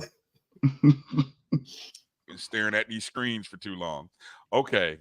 HBCU football team of the year. Now, I saw this somewhere, Keith. I don't know where I saw it. I think I saw our good friend Bobby Swoop had put this out there. Who was the HBCU football team of the year? Oh, Florida Agricultural and Mechanical University, of course. Oh, that makes sense. Well, they were the Black College Football National Champions. I mean, so yes, they probably should have been the HBCU football team of the year. Yeah, no controversies there. No, not this year. No controversy this year. Oh, there've been other years. I mean, some folks have claimed championships. I haven't. Moving on. Speaking from an organization that recognizes, Keith, come on now. Hey, look, I mean, there's all scientific data behind any recognitions that we give with the Black College Sports Network. Now, whether your school chooses to claim it, that's on y'all. But we recognize and we offer them up, and then whether you choose to accept them or not, it is what it is. Whether they chose to or they did not chose to, they had to pay for the rings that said they did. So I think they chose to. Yeah, just got the rings too. Somebody ordered the rings that were never paid for. Hold on, can I speak on that for a second? I'm gonna be real nasty. You got the mic. I'm gonna be messy for a second. Yeah. So FAMU ordered under a previous administration. They ordered championship rings when they were recognized by the NCAA. All credit and respect to Stan Beckton of the NCAA.com, who he did the power rankings for that year, right? And he did a power rankings, right? We do a power rankings, do we not? Yeah, we do a power ranking. Yes. Hey, guess what? When your school lists national champions, the one that the Black College Sports Network issued, which was also recognized by the head coach and the school, y'all didn't make a ring for that, but you made a ring for the one from the NCAA.com. I don't understand that. I'm done. It's levels to this, right? And the Black College Sports Network National Championship is on Wikipedia. And with that said, all right. Yeah, exactly, EA. EA, I'm right there with you. Where the rings at? Where the BCSN National Championship rings? At least put a banner up. Well, they did. They printed a article and everything. They did everything. Yeah, but leave one in the stadium so when people walk in, I got the BCSN National Champion banner up there. Yeah, exactly. Hell, Anyway, all right. Let's take a break. Coming up, let's get into the rest of some news and notes around the HBCU diaspora, including some track and field guys who had a good weekend. I didn't see any women have any good weekends in Oregon. maybe I didn't discover them, maybe they didn't, but if you know of some women's track and field athletes who had a good weekend, I'm talking made it to the finals, let me know, because I couldn't find them. But there's at least 4 names who had a pretty good weekend up in Oregon over the weekend. And then we can go through the list of any other news and notes that you guys have, so we can hit on that as well. You're watching the BCSN Sports Wrap and the Fangs Up Podcast right here on the Black College Sports Network. Bryan, A.D, Keith will be back in just a moment. Itchy, squirmy, scratchy, family not getting clean? Get Charmin Ultra Strong. Go get 'em. It just cleans better. With a diamond weave texture, your family can use less while still getting clean. Goodbye, itchy squirm. Hello, clean bottom. We all go. Why not enjoy the go with Charmin? At Hampton Law, our primary goal is to provide non-traditional yet effective solutions and redefine the approach to client legal concerns. As your trusted legal advisor, we believe in sophisticated, personalized services that eliminate the confusion and complexity sometimes associated with legal matters. Our high standard for client care and concern, coupled with our extensive legal knowledge and skills, make Hampton Law a resource focused on the protection of the client's interest and overall goals. We value our clients and truly enjoy working with them.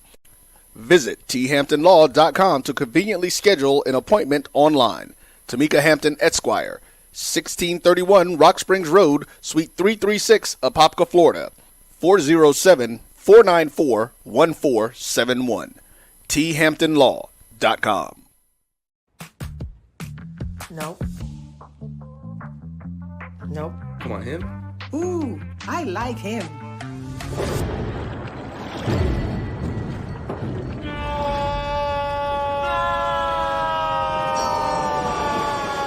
Quick, the quicker picker-upper. Bounty picks up messes quicker, and each sheet is 2 times more absorbent, so you can use less. He's an 8. He's a 9. Bounty, the quicker picker-upper. From novice to aficionado, find yourself here. High quality cigars plus personal customer service. Slow Burn is Waco's only mobile cigar lounge, featuring a meticulous, curated collection of premium cigars. Visit our website, www.slowburnwaco.com. That's www.slowburnwaco.com. Stride K-12 powered schools are ready to put over 20 years of being a leader in online education to work for you. Dive into curriculum designed for the online classroom. Team up with state-certified teachers trained in virtual instruction. Take control of your child's education journey. Discover the power of personalized learning with a leader experienced in preparing kids for a future they can be excited about. Take charge. Stride K-12. Enroll now for the fall.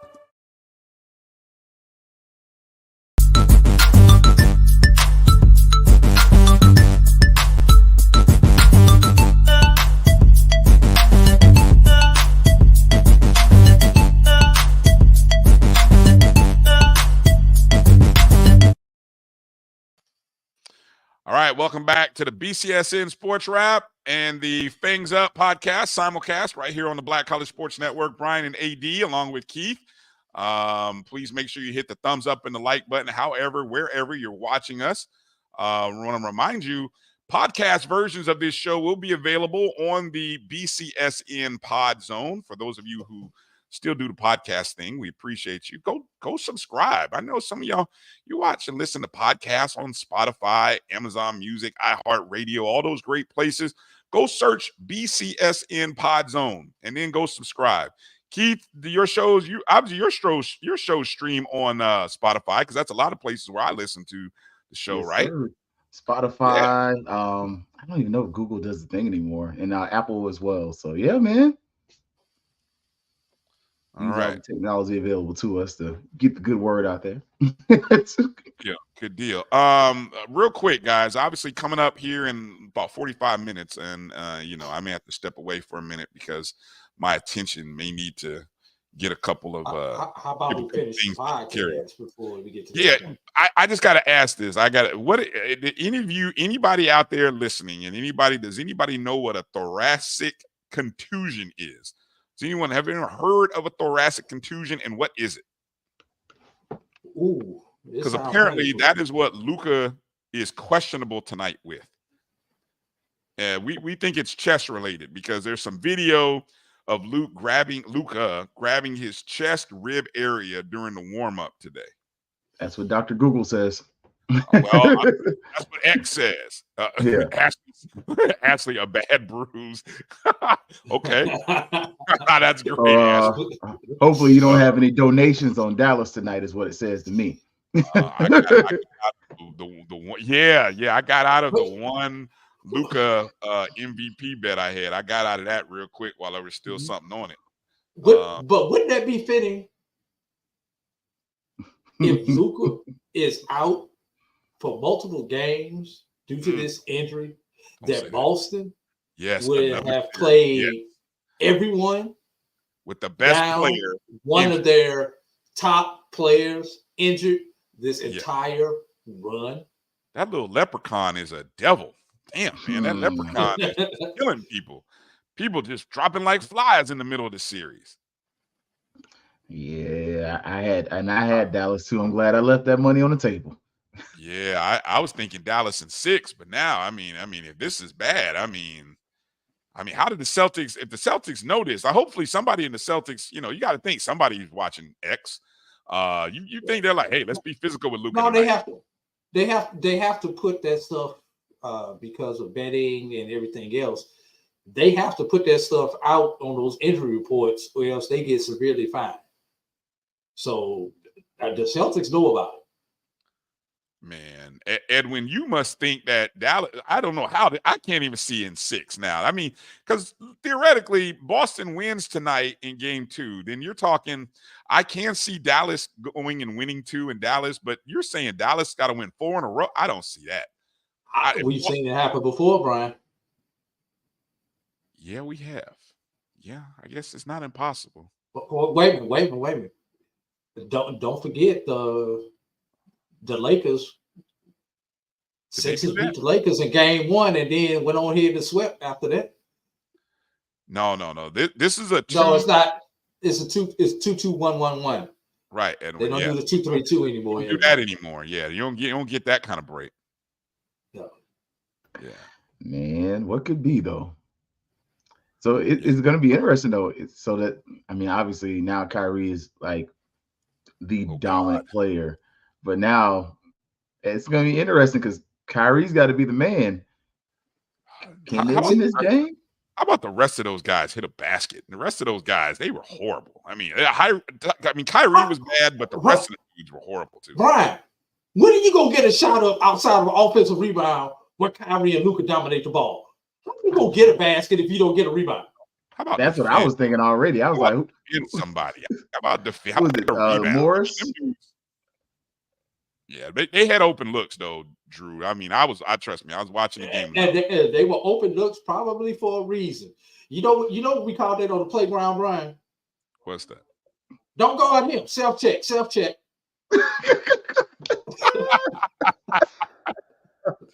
We said until he hits a basket, you don't need to guard him. That's self-check until he hit one. Yeah, you don't even need to go out there until he hits a bucket. Yeah. Yeah, just don't let him drop. All right. Okay. Let's quickly go to a few notes. A couple things we want to finish up the show with. Some HBCU track and field notes, and then kind of the APR numbers. I know a lot of people have been bugging or not really bugging, but a lot of interest in APR numbers, obviously, this time of the year. Okay, HBCU track and field. If you didn't know who that gentleman is, that is UAPB's Caleb Snowden. He earned a third-place finish in the high jump at the NCAA National Track and Field Competition, also earning first-team All-American status. Earlier in the year at the Indoor Championship, Snowden made history by becoming the first student athlete in UAPB history to be named an All-American. since joining the NCAA.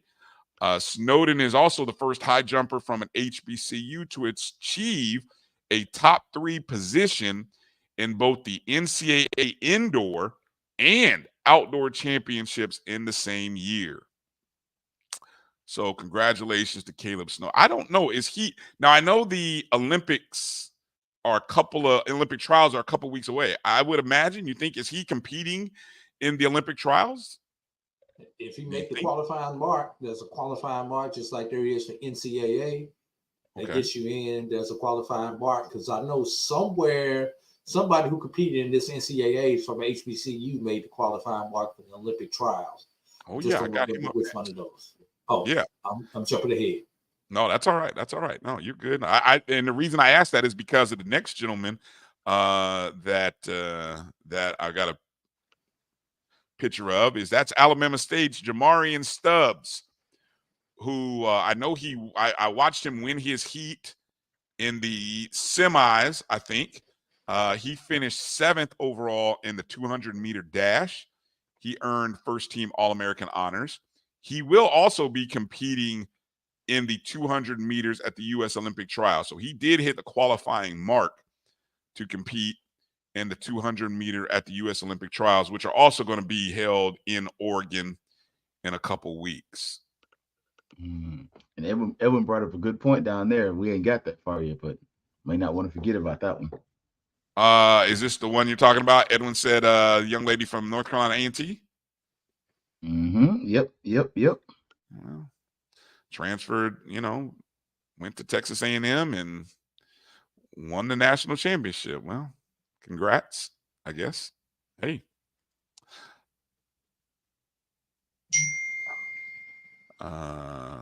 Okay, ding. And then how about Howard's Samuel Bennett?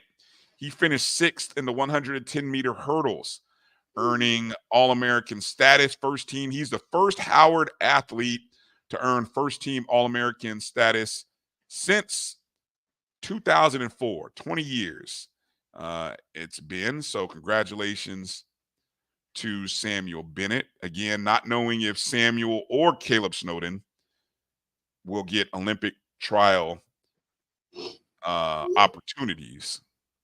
So if anybody in the chats, if you happen to know whether Caleb Snowden or Samuel Bennett are getting that opportunities, let us know.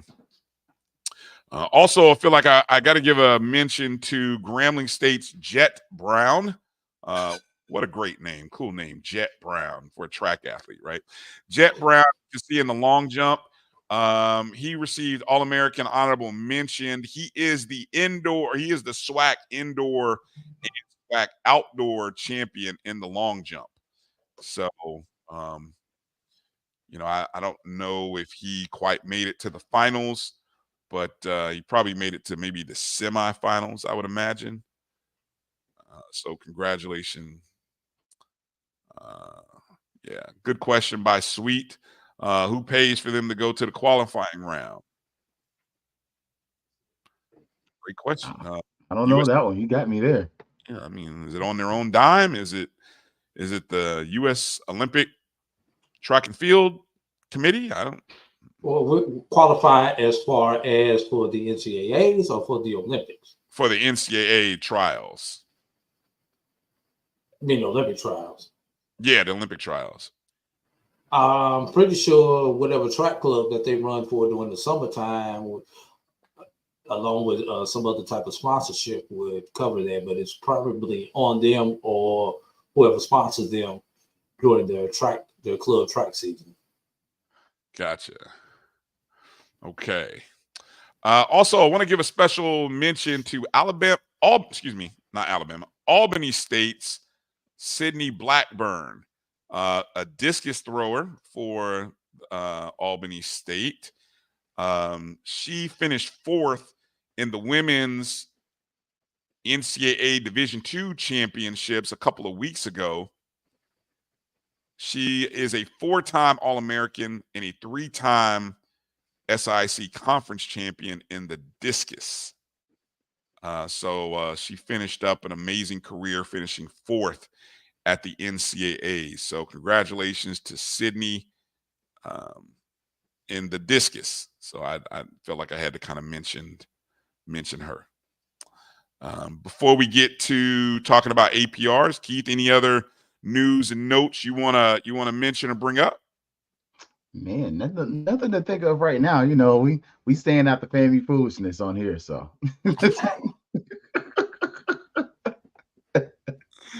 All right.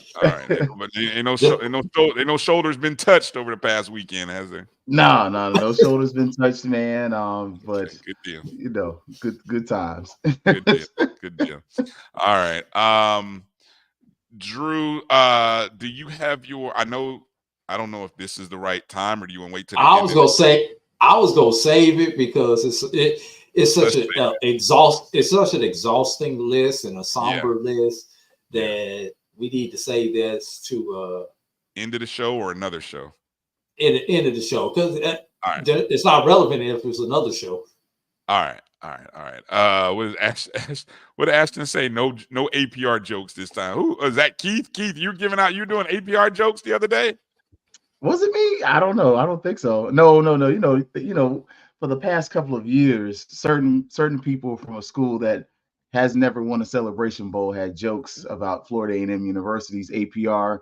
But you know, I mean, when you win the Celebration Bowl and your APR goes up, you know, I mean, you don't sweat those kind of conversations. Okay.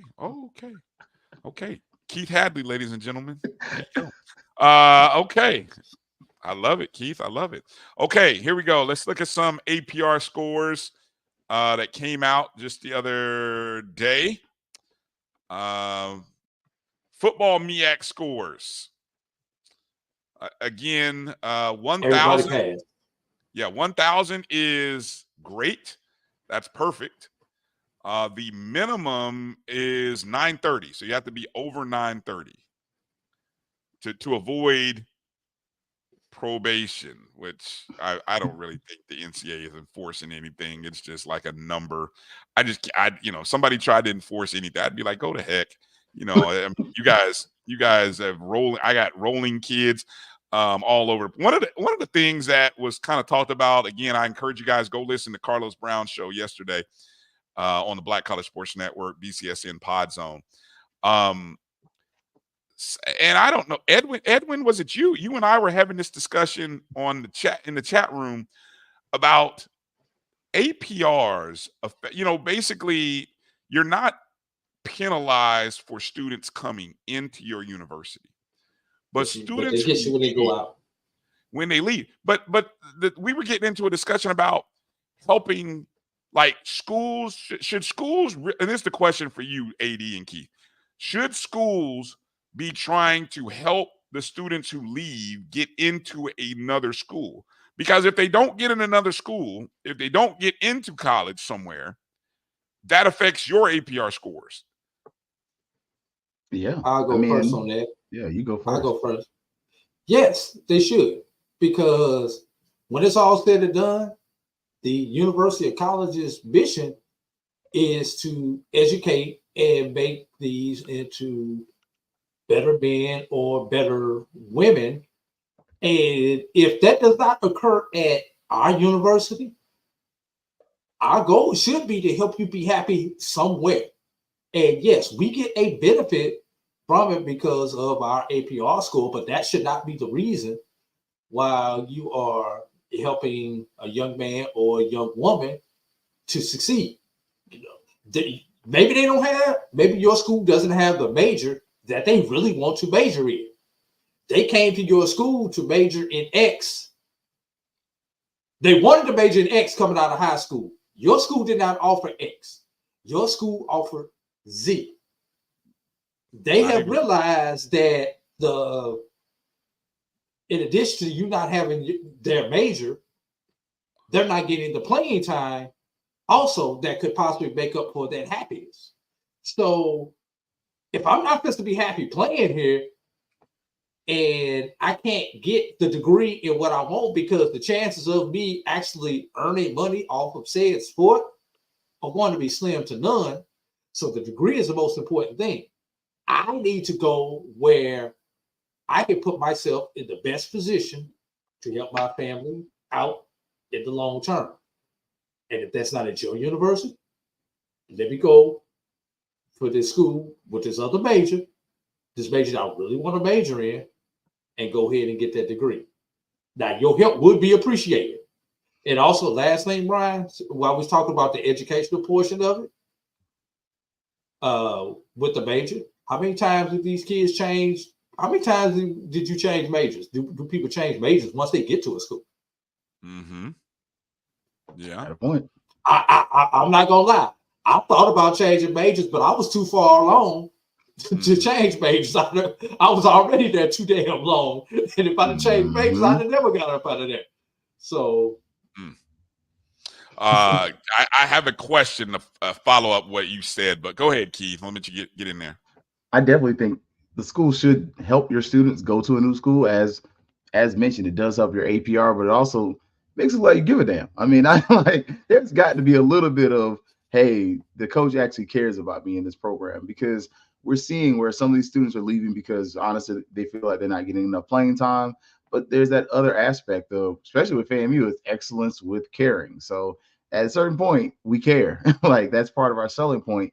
And as AD mentioned, part of the thing about with the majors is that's one of the easy ways to get students to roll off and transfer into other schools. So one of the things within the NCAA in the past was they gave a caveat or made it easier for you to transfer if a school did not have a major you wanted. So for instance, FAMU does not have a hospitality program. Well, if you want to do hospitality, you got to go across the street, or you can go to UCF. We also, FAMU is the agriculture school. Well, but if you want to do golf course management, you got to go over there with the Indians across the street. So that's part of the thing. So you should definitely help your kids out, because that helps your recruiting. When you're recruiting athletes, and, we've seen where, FAMU just lost one of our, potential receivers to a JUCO this past week. Did somebody help them get there? So I think that's just one of the part of the piece besides APR, just showing that you actually care for your athletes is important. So who's supposed to do that? What position is that? Somebody on the football staff? Is that somebody in the athletic department, or is that a university official that should be helping that student athlete? If I am, and I don't know if it's the academic counselors or if it's the football staff, I need you to get on somebody's roster, preferably on the D1 level, because as Edwin says, if they don't land on a scholarship somewhere, then it hurts your APR score. So I need you to get on somebody's roster. Those 10,000 athletes who are out there across all sports in the portal, the Division I portion of that, because of course that's across all three levels, those multiple thousands of athletes, but those Division I's, those are hurting someone's APR scores. Yeah. Yep. I just wonder. So it would behoove you to try to help this kid get on the D1 roster, because obviously someone at your school at some point in time thought they had D1 talent. Right. So again, who has that role within the university? Because of all the things that the coaches are worried about, we're worried about the current team. You're worried about maintaining and keeping the current team. You're worried about recruiting players to replace guys who left or graduated. Now I got to worry about the guys who left as well. Shouldn't it be like a program manager though? Like, you think about kind of like what LaTroy Johnson was at FAMU and what he's become at South Carolina State. That's some of the hope that you want somebody like that to have. Also, some of your coaches. I mean, some of your coaches that have gone to some of the other schools and the relationships you build at some of these camps, you're hoping you can start to kind of benefit on that. But you would really, in a perfect world, you'd almost want a person to be like the CEO in your athletic department that can help manage that kind of stuff, to help make sure that stuff gets done. I mean, obviously we're talking about, our HBCUs don't always have the funding to be able to do those things, but in a perfect world, that's really what you want, because it does help your APR. And it honestly, to, not, poke the bear, wouldn't you want somebody that deals in compliance to help deal with some of that? Yeah. Like good old compliance. They the ones who got to keep up with it. I mean, I'm just saying, especially if you got an AD that used to work in compliance, boy, it'd be great if they knew some people. But again, you're dealing with the school. But see, the thing is, you're trying to get them into a school, but you the kid has to want to go there too. That's the sort of the trade-off on that, right? You've got to help. You're saying help him get to another school, but then he may have, or she, in this case we're talking football, so it's he may have unrealistic dreams of where he thinks he can get into. But you can bring them back to reality real fast, Brian. Playing time. All these coaches, believe it or not, probably 6 degrees or less of separation from every coach at every institution. A coach make a phone call. Hey, coach, I got this defensive back over here. He wants to transfer to your school. Bruh, I seen the film. No mas. Bring it back. You can bring it back to reality real fast. Yeah. Or why is he? Or the conversation continues. Why is he want to leave your school? And why are you calling? I just want to see the kids succeed. He wants to get closer to home. Whatever the excuse is, why he wants to transfer to that school. To me, long as I don't have to see you on my schedule, I don't have a problem helping you out. Now, if I have to see you on my schedule at some point in time, be it like you're a conference opponent or you're that team non-conference, I have second thoughts about helping you out at that point, and it's nothing personal. It's just you may cost me my job. If I'm at FAMU and you want to transfer to Jackson State, yeah, I'm not gonna help you with that. You on your own trying to get over to Jackson State, because if you get over to Jackson State and Jackson State beats me, that may be my job. Exactly, and that's my. But if you're at FAMU and you want to transfer to Kennesaw State, I'll make the phone call for you. I'll help you get to Kennesaw State. All right. Well, again, I now, hey, real quick I question from Jim. I don't see Kennesaw State. This APR system is again a benefit to the bigger schools, would you say, or it may not be anymore. It doesn't matter. I'm about to say, does it matter as much? I mean, you start to talk about with like all the transfer portal. Yeah. I think I agree here, right here. I've got and the reason I asked this, them boys, and the reason I asked it the other day on Carlos's show, because I haven't heard anybody talk about this. And if this is how your APR numbers are affected, this requires, and I'm going to reach out to Troy. I'm going to reach out. I know he's at South Carolina State, but he's been in the role long enough. And he is a football eye. Every school doesn't have a football ops person. Right, every HBCU doesn't. I don't think. I know FAMU doesn't have one right now. So, in his role, I got to find out, is that something he would do?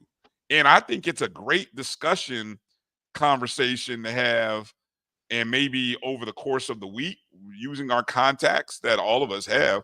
I'd love us to come back to this in another week or two and talk to some administrators, some coaches, some staff, and really kind of find out, because if your APR is being affected by you helping another kid, I mean, you just said it, Drew. I mean, the reasons, again, you're battling one, helping a kid. I don't know how the kid was with you. If he was on good terms with you, yeah, sure, you want to help him. But then you're saying, do I want to help him in the conference? Yeah, I may not want to help him in the conference because that's going to bite me in the tail later. It's also then sport by sport, Brian. Huh? It's also sport by sport. You think about it, like, yeah, FAMU's basketball APR is 906. That's trash. But at the same point, how fluid is the transfer portal in basketball versus football? Football is just getting to the point where it's being this fluid. The numbers, when the numbers and percentages, the numbers are more kids transferring in basketball has got to be hurtful. If 9 guys in basketball versus 9 in football. Totally different. Yeah, exactly. Totally different. So that's why I think you have to also look sport by sport, because look at FAMU's basketball roster. What dudes from last year are on the roster right now? I mean, I talked to a parent the other day, and it was like, which is why the APR score is reflective of it. Right. Okay. There you go. So there's the scores there from the MEAC. You'd kind of expect Howard to be at the top of that, right? Wouldn't you expect that? You'd kind of by just assumption. Okay, let's look at the SWAC. All right, here we go with the SWAC scores. Keith, put these Where's in. the Mendoza line, Brian? You should have put the little line right there so that we know what's what without having to sift through and see Texas Southern made the cut. Only half the schools in the SWAC football made the cut line, because if the cut line is 930, then everybody from Alabama State on down did not make the cut line.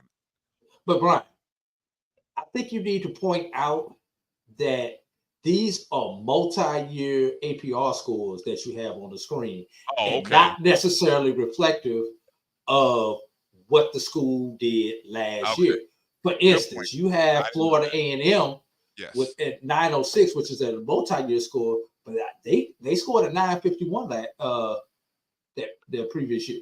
Okay, good clarification. I didn't have that in the header there, but yes, those are and the same thing for the MEAC. I'm assuming those are the multi-year, which is a 4-year running average.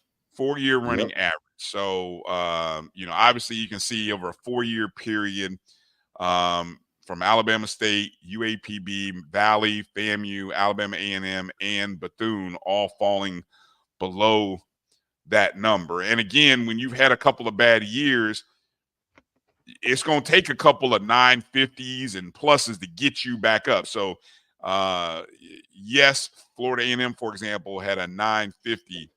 That helped them get up probably over to 906. 900. Yeah, because it was 898 last year. I was going to say it was under 900 last year. Yeah. But doesn't this also include the COVID years? Like, that's something else. Like, you can't. No, they did not do 20. They did not do 2021. Okay, so we got those post-COVID babies, or not babies. This is up through 23. So it's I believe this is the 1 year prior to COVID, and then 3 years post-COVID. Gotcha. Okay. On these multi-year scores. Okay, and that's also a problem. I mean, just you think about how the transfer portal hit after, like, even though you may not count that COVID year, look at some of the kids who kind of came out those years and how the transfer portal, the transfer portal really benefited those schools, because those kids that kind of you signed that came to your program, a lot of those kids end up bouncing other places. Your top whatever recruits in the nation, very few of them stayed with the schools that they committed to. So, yeah. Also, I think I need to clarify this with everybody. These scores go through the 22-23 season, and it's always misleading when these scores come out that people think that is for the past year, which will be 23-24, because the scores always come out after the academic year. But these scores actually go back a year. 22-23 is the cutoff for this one. So there's 22-23, 21-22, and I believe 2 years post-COVID, because 2021 is not included on here, but I think 18-19, I think it's 18-19, 19-20. So I believe this particular score is 2 pre and 2 post. Okay. And for FAMU, this concludes your APR scandal year. Exactly. So that's something to think about. Like, I think if you are going to be this was the scandal year. 22-23 was the scandal year. Yeah. So if you micro focus on that, I think one of the things, and I think if you're the AD, this is one of the things you got to sell yourself on. And this is, I know, Brian, this isn't something we talked about. You got to talk about those APR scores and the difference you made as a person. Just if you're going to micro focus on that school in particular, because, hey, the APR shot up like this under my administration and leadership and whatever. But that's something that each school's got to kind of look at and see, like, what are some of these schools doing right? Like PV, like, we know PV does definitely contribute very heavily to their athletic program, but what else are they doing to make sure that their athletes are ready? Well, for a school like Prairie View that fields 18 sports, that's a sport. Every sport that the SWAC offers, Prairie View is in. So In order to do that, yes, you've got to have the finances, but you also got to have the staff. Edwin says, Drew, that it's actually 1 pre and 3 post. You were saying it was 2 and 2. He says it's 1 pre, 3 post. Okay, I'm no, 2, right? No, it's 2. It's yes. Okay, I'm looking at the report right now. This report, and this comes from this is actually the FAMU report that I'm looking at. It's just the one I happen to have pulled up. This report is based on NCAA Division I academic progress rate (APR) data submitted by the institution for 2019-20, 2020-21, 21-22, and 21-23. So this does include the COVID year, but the COVID year, it does not count as far as penalties, as far as I've been told. Okay. So from 19 to 23. So it's essentially 4 consecutive years. And that's Yes, probably why they're not. years. So it is 4 consecutive years, not pre and post. It's all 4, the previous 4. And it's also taking note, and we understand that because of the COVID year, they haven't really been following through on any of the sanctions. Nobody has really gotten hit yet.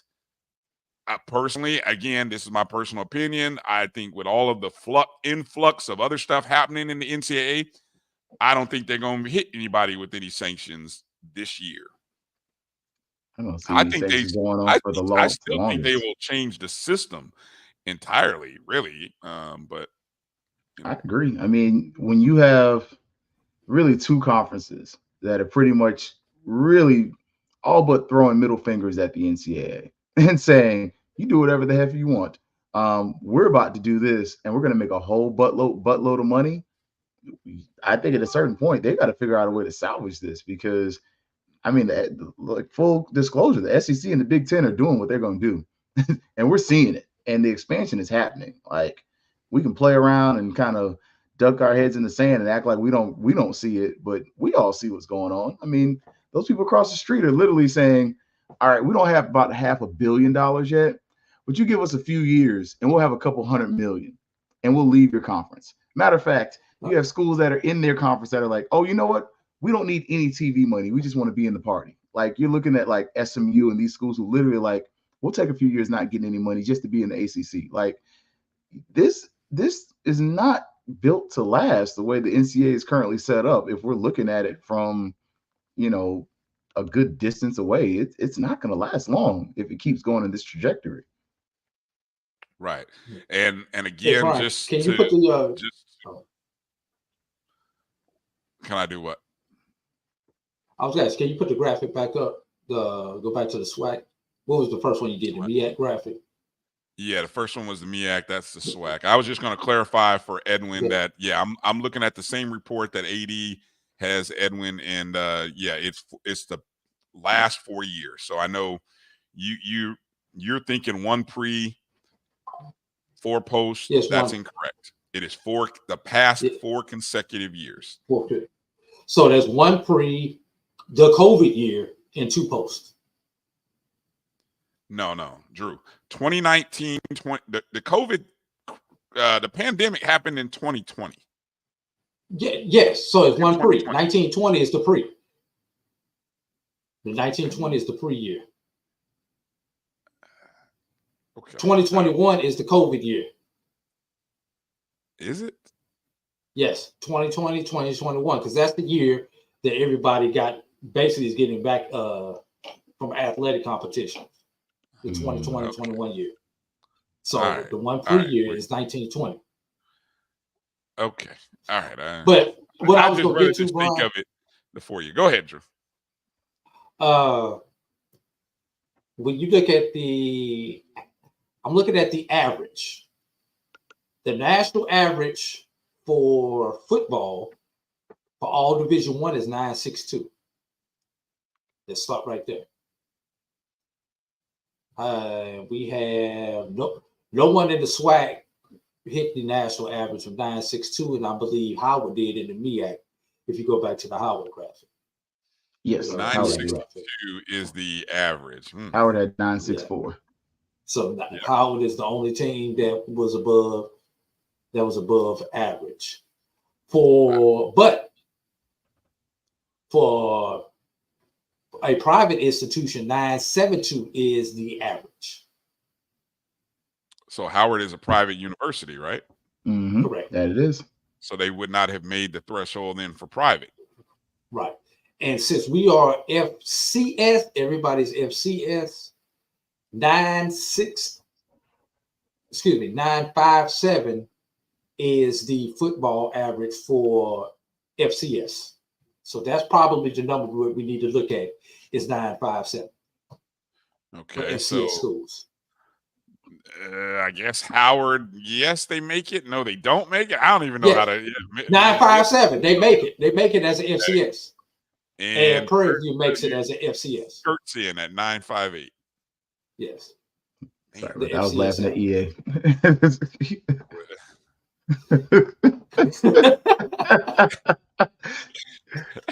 What? Yeah. Brian, stop it. Brian, do we have a 5-minute timeout button?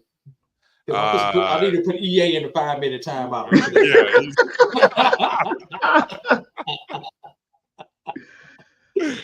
Oh my God! 5 minutes. I'm not gonna totally ban them, but no. Yeah. Oh, wait, there is actually a put user in timeout button. Is it really? You being yes, there is. Yes, there is. Don't make me use it, EA. Don't do that. Yeah, there is. Don't make me use it. I didn't even know it was there. Look, Drew put me onto something. Don't make me use the timeout button. That's crazy. I wonder if it shows up as you have been placed in timeout in this chat room. Oh my goodness. Oh my goodness. All right, so let's get back on topic because it's approaching cutoff time and my Hawks are losing 13-3. Oh my God! And the game started at 8. I could have sworn it was an 8:30 tip off. The NBA game already started. So, I mean, whatever. It's probably all for the better. You know, when you miss out on some things, it's like my daddy used to say, you didn't miss nothing. So yeah, hey, I probably would have lost whatever money I had won today. I probably would have lost it anyway. So it's probably for the better. All right. I don't know, in terms of now. Here's the overall question, guys. We see these APR scores. We know that the NCAA is not really suspending or giving people postseason bans. Drew, I understand what the mission of these universities should be.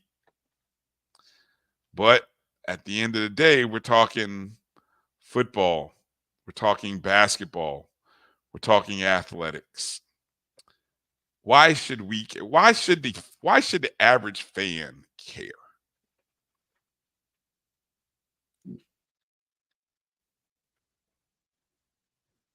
Depends on the team.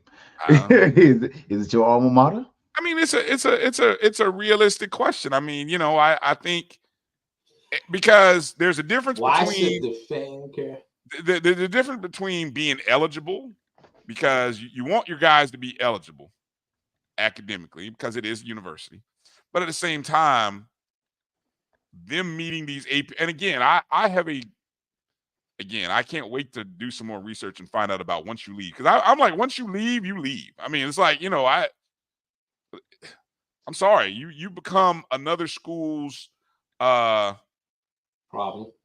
I was trying to find another word. I was trying to find another word and say it's problem. Another school's student athlete. Responsibility. Either responsibility. one. Yeah, you become another school's responsibility. I don't know how I'm being held accountable to making sure you get into a school, because again, you are wishy-washy. You may want to go somewhere great that has great facilities and all these other things better than what we had. They may not. These kids want the doggone check. Who gonna pay me the most on my NIL? You can talk all this. Exactly. That's the flaw in this system, and I'm waking up to the fact that I don't know why I never thought about this. Maybe I didn't understand how APR really worked. But I like your question. Why should the fan care? Because that's a different question. Like a fan versus alumni to me is two different things. Like the fan as an care alumni, about W's and L's. That's it. As a fan, are you eligible? It's W's, L's, and more results. I could give two flips whether or not you get a degree or not as a fan. As an alumni, though, it's a point of pride. It's because it's kind of like this past graduation season when you saw Kevin Elliott, and we saw Kevin Elliott around, campus and stuff throughout the season and at different events. But it hit different when it was like, oh snap, Kevin Elliott graduated. There's a rapport. There's a level of that's a kid that, and he's a grown fine man, but that's a dude that I remember at FAMU. I've seen him, like you have a relationship with him. Whereas as a fan, you don't care whether they graduated or not. They're a product. It's just like the second LeBron leaves the Miami Heat. It's entertainment, bro. It's entertainment. That's it. Just like college basketball, you can't tell me who's on half these teams, and you don't care. As long as your team wins, you're good. If it's Indiana or Purdue, I don't think you rock with Purdue, Bryan, but it's like that's all you care about. And if Indiana gets good again, you're happy. Notre Dame. It's Notre Dame. It's the other school. Oh, no, I did not know Notre Dame was. Basketball, it's Indiana. Okay. Sorry. Keith knows. All right. Any other talking points regarding APR that you guys want to mention or hit out there? I just, this really needs a full show, and it needs to be a show that goes beyond the three of us speaking on it. It really needs, we need to bring in a Division I AD. We need to bring on a Division I academic person, a football ops person. We really need to bring on a panel of people with a lot more expertise who may be able to answer questions or may not be able to answer certain questions of ours due to different rules and stipulations, and maybe only talking generalities, or they may be just as confused as we are about this, because you know what the NCAA reminds me of right now? It reminds me of that parent when they say, if you keep on doing this, I'm going to go get that belt and I'm going to spank you, but they never go get the belt and you never get the whooping. Mm-hmm. That's what this is starting to look like right now. A lot of talk, but you never get that whooping. Well, there's so many other things that the NCAA is dealing with right now. Yeah. But I'm afraid that when they do give it to you, it's gonna be that old-fashioned James Evans.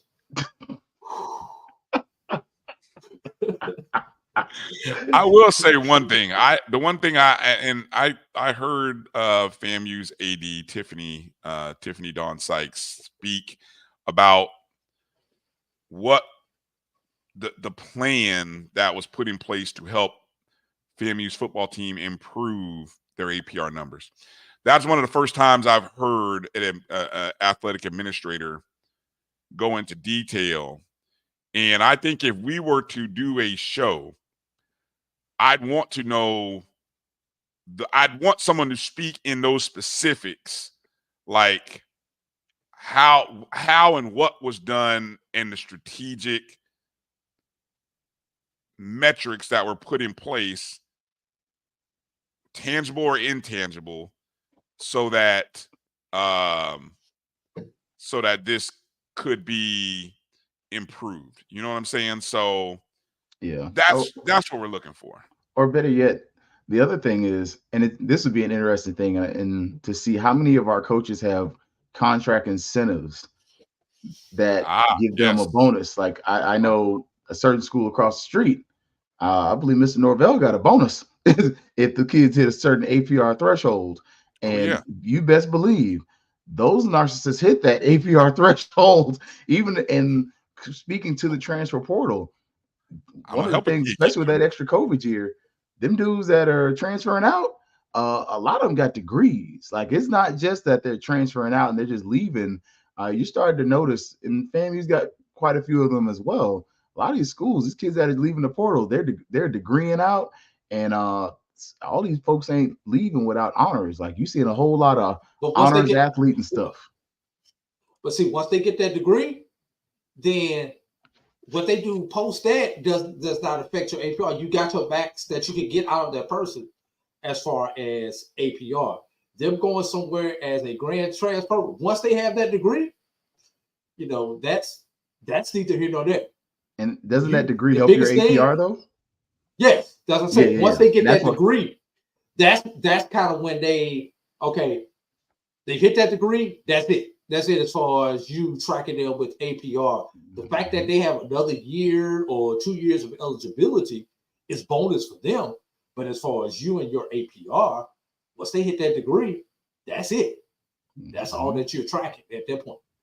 Yep. Be it that they got that degree from your institution or another institution. So those are little sneaky things that you have to pay attention. But I'm going to ask a stupid question, and I know we got to get out of here on this. I'm not on this, but I know we got to get ready to get out of here.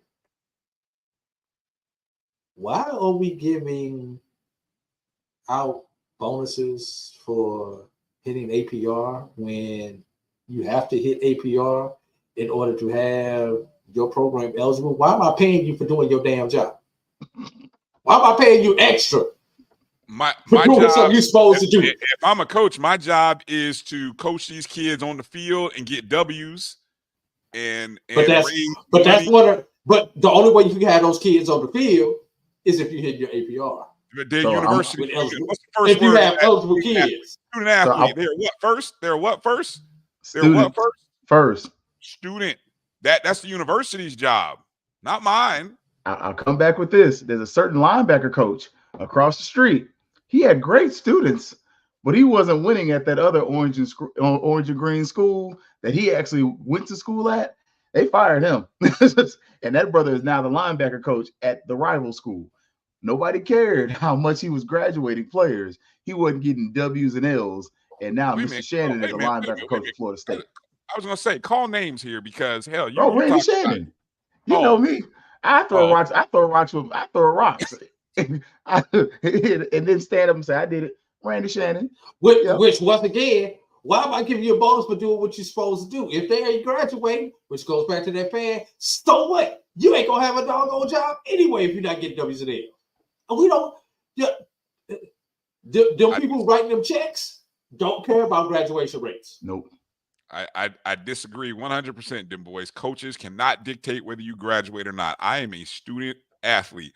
I understand, first off, that I have a dual responsibility to this program, but to also get my degree.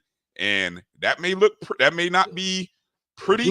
Stop, Brian. I'm gonna cut you off. Does every student have the goal of actually getting a degree? Well, okay. Maybe they don't. Maybe they don't. Okay, but the right coaches now, some of it's like, how can I maximize this NIL? Coaches don't dictate whether I graduate or not. Just like the professor in that economics class does not dictate whether I play or not. Why are you firing shots, Brian? Look, econ, that was not my class at FAMU. I gotta teach econ this upcoming school year. I don't know what I was thinking, but good luck, brother. Yeah, I'm doing civics next week, so. Oh my goodness. But no, further to your point, mentioning one of the tricks that AD Drew mentioned and mentioning our AD, she mentioned a trick and she gave y'all. She was like, we get these kids in summer classes. That's one of the tricks they use to get these kids eligible because we know good and freaking well some of these kids ain't did not nan stitch of work during the fall.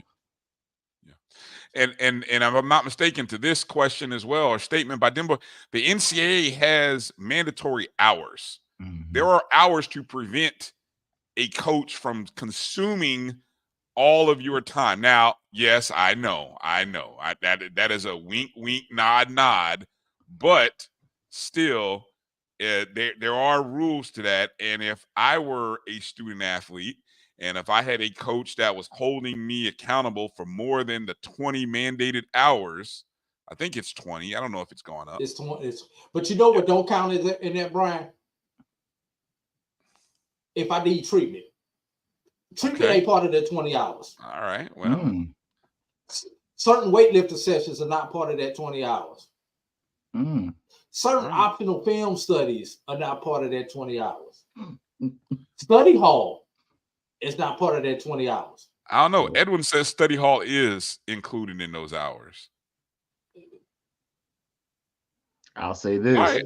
I'll say this. Certain schools, if you don't take your ASS to study hall, you don't get your check. And I ain't saying that from what somebody told me. I used to work at the Florida State University in the Office of Financial Aid and the person over athletics, because they have a financial aid representative that only does athletics. I ain't gonna say her name on wax, but you can Google it. She would literally say, any athlete come up here asking to see me and they ain't come to practice, the answer is no. And no, they can't get no loans, they can't get no extra money. So you better have your behind in practice, or when they go and they give those checks for traveling, you won't get one. All right.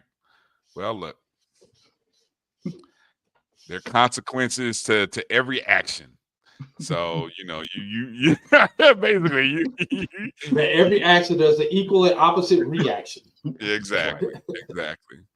All right. Keith, let's get ready to wrap up with some final thoughts and final words or anything you want to mention here as we get ready to close out the show.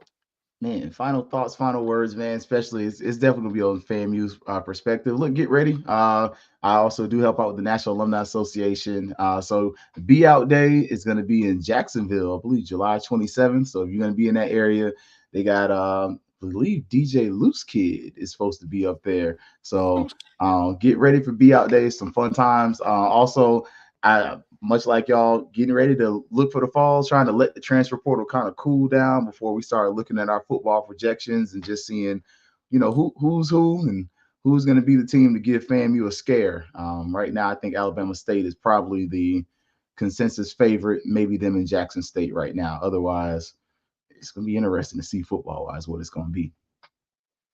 Keith, did you know that I was actually part of the organizing committee or helping out with the very first Be Out Day at FAMU back in the 90s? I remember being up cooking chicken on one of them big grills, because me and my roommate. Was it a barrel grill? Yeah, it was a barrel grill. Yeah, so they had us cooking chicken at some ungodly time in the morning out there on what was the intramural field, now where the actual Lawson Center sits. And I just remember us being out there. They were like 2 or 3 of those barrel grills, and we were out there. I mean, that was a special memory. But to be out there, and I think the sun came up, and we're out there cooking the night before Be Out Day. But anyway, I came away never wanting to cook chicken for that many people ever again. But anyway, someone brought up a point regarding FAMU Be Out Days. It'd be nice if there was like a coordinated donation, like as a Be Out, like, hey, all these Be Out Days, almost like these alumni chapters who do these Be Out Days, make a competition out of who can raise the most money for something, whatever. And then, I don't know, just it's a great opportunity, I think. But I agree. Have a nice little donation for maybe the 100 and the athletics program. Yeah, something. Use that as a Be Out Day donation day or something, man. Get all these folks who are coming to eat food and hang out, man. Make a donation to the 100 and to the athletic program. Yeah. So all right. So we'll be looking out for that.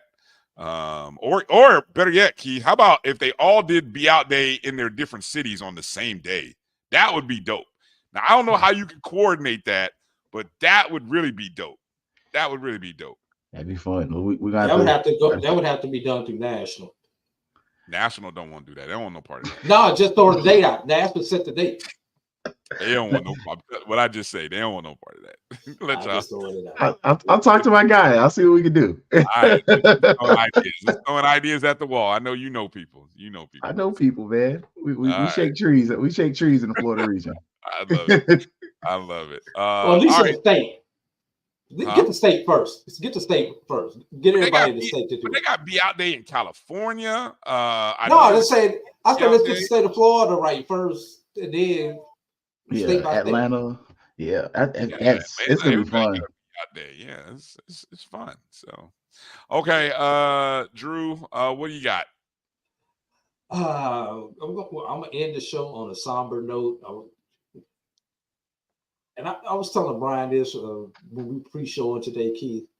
Man, I don't know if you paid attention, but on my timeline, I was like, wow, damn, this week. It's like every school, every day seems like if they were hit with a death of a significant person who has contributed to their sports legacy this week. And I would try to hit all of them, at least all the ones that I have on my timeline, but I may skip some because there are just that many of them out there. And I'm going to start as my screen reloads because I've got to go back. I'm trying to get back to Sunday.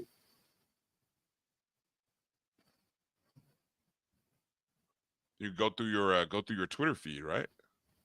Now some of these on even on my Twitter feed yet. Let's see. Howard, I wanted to start with Howard. Lost two people. All right. This is per HBCU Game Days. Stephen Gator reporting. This came out Sunday. A.B. Williamson, the man who led Washington, D.C. based Howard University to his first ever NCAA tournament appearance, passed away. Williamson, Howard's all-time winningest coach, 108-62 BAC record. Best season was 86-87 when he went 25-5 overall. He coached Howard from 76 to 90, achieving a 241 and 182 record. Won titles in 80 and 81 with Howard. I don't want to get too deep into these because I have a lot of them that I want to go over. So that was one.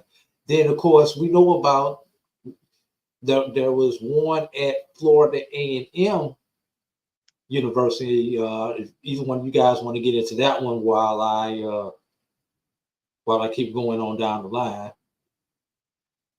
Yeah, former SGA member, actually one of my line brother's best friends. Name escapes me right now, but yeah, I am. I know what you're talking about.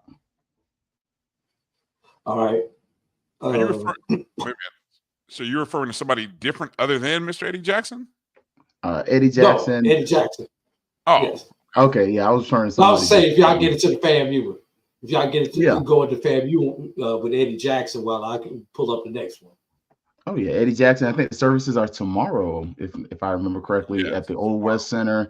That's actually where they have the 220 Club meetings at. So it's kind of one of those things where I don't know if that was, just because of size. Because if you have never been, the Old West Center in Tallahassee is massive. My grandfather's funeral was there, and it's freaking huge. But they're expecting that to be going on. It's also going to be live streamed. So if you were interested in watching, it is going to be available supposedly on the 220's YouTube page, more than likely. So y'all know Vaughn Wilson is definitely helping out with that, and they are trying to figure out who the leadership is. They've named a few people, but nothing publicly yet that they're interested in.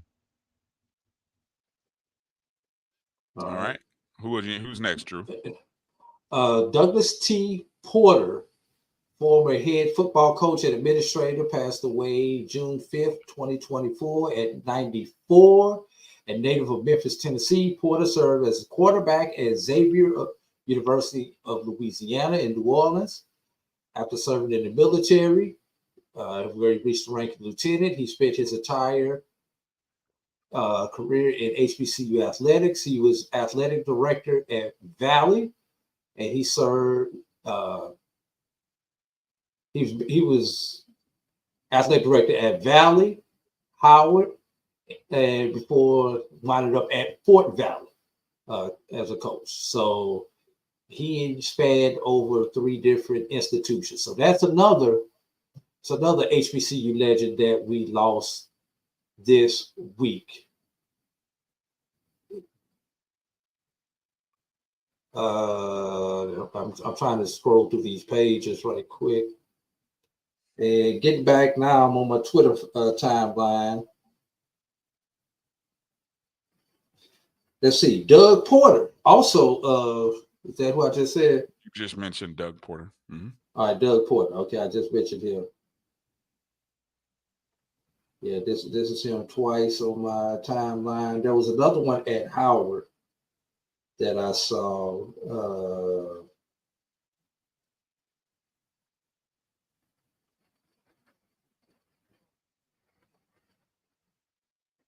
Yeah, that was it. That was one, Doug Porter.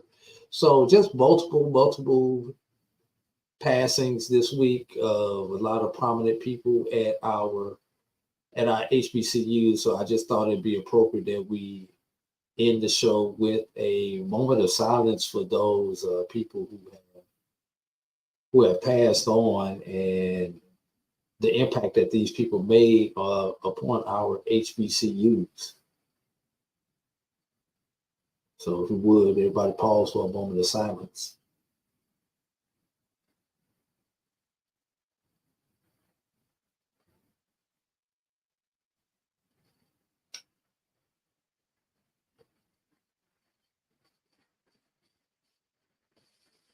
I'm sorry, there was one last one.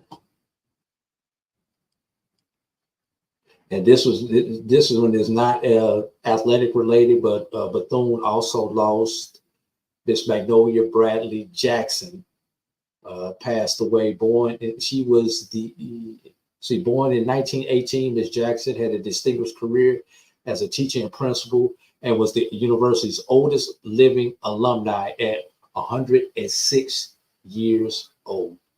Mm-hmm. So although that's not sports related, I think that is significant to mention also. So prayers to our brethren, our Florida brethren over there at Bethune-Cookman. All right.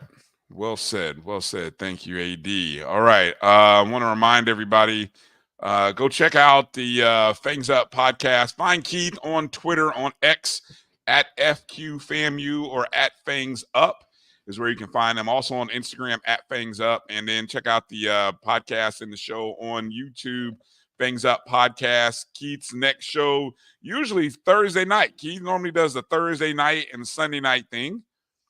Yes, sir. So, Thursday night we will be there, working on getting some more, folks on. Y'all know it's that time of year, man. So we definitely get to try to enjoy the time and share with some of our friends and family and get some other folks on. So that way we can keep talking about some of the stuff. And, we avoid, we get a little messy every once in a while, but we don't speak on anything we don't know.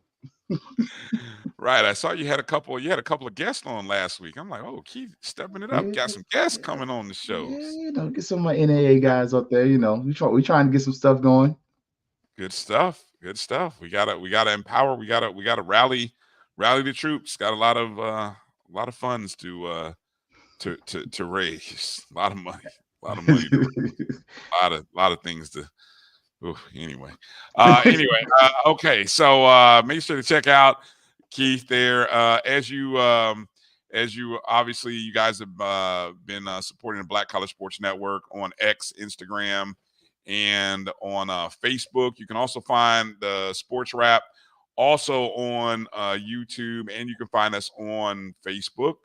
BCSN SportsWrap is where you can find us. Hopefully, you are checking in there.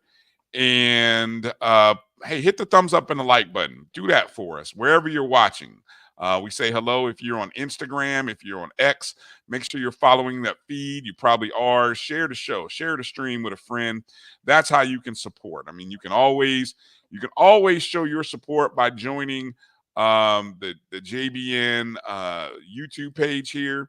Right here, you can join MyJBN online/join. We have a couple different support levels, or you could always make a donation. You could do a super chat if you're in the JBN YouTube page. You could also support via the Cash App, MyJBN JBN, MyBCSN, of course, $MyJBN, MyBCSN. And the BCSN Pod Zone, this episode and more. Let's just say you missed Carlos Brown's show last night. It's now available on the BCSN Pod Zone. And all of our shows on the Black College Sports Network are there as well. That's BCSN Pod Zone. Dr. Cavill's show will be on Tuesday. The O&G Strike Zone on Wednesday. Another episode of Dr. Cavill's Inside the HBCU Sports Lab will be on Thursday. And then right back to Carlos on Saturday. I'm worried. Drew wants to add something. No. You better not add another death, Drew. No more death. No more death. No more death. Okay. No more deaths. But I do want to put this out there. Mm-hmm. Why y'all? Excuse me. Why y'all give Howard so much shit about Diddy like y'all gave FAMU about his donation? I'm just gonna leave that right there. Shots fired. I was waiting. I wasn't gonna say it. I sat on that the whole time. Well, a Howard alum. Hold on, maybe me as a FAMU alum should write a blog post and post it on some any HBCU website and talk about that. Since Howard alums won't talk about FAMU business, I don't know. Maybe a FAMU guy should talk about Howard business too. I wasn't gonna fire that shot because look, they did. Look, okay, we lost $230 million, but look, they we didn't lose $230 million because we didn't have it. We didn't get the money. They took the man degree. Yeah. They said you keep your money. Hey, did Jackson State get they back actually lost money? Hey, hold on, I'm gonna be real messy now. Did Jackson State get back their money yet? Or they still thinking about it? They like they probably ain't gonna give back that money. We got to stay out of it. Diddy done flaked out on everybody. Here's the difference, Brian. Howard has the Howard has the largest endowment. They can afford to get that money back. You think Jackson State can afford to get that money back? Ouch. Damn. Damn, that's hardcore. Hey, and in case I want to get it out there now. Happy early Father's Day because next Sunday is Father's Day. So yeah, are we doing a show next Saturday? Next Sunday? Are we gonna do a show next Sunday? I don't know. Depends on where I'm at. Oh Lord. See. All right. So look, heads up warning. It is Father's Day. It is Father's Day. The SportsWrap may be next Monday. Kids will come and grab you and take you somewhere on Father's Day. You never know. You never know. They've done that to me something before. Nice to them. Howard is wine and cheese and crackers. Hey, what you trying to say? Look, don't get mad because the fan we keep a little henny now. We won't play. There's a news drop right there. They never got a payment. Damn.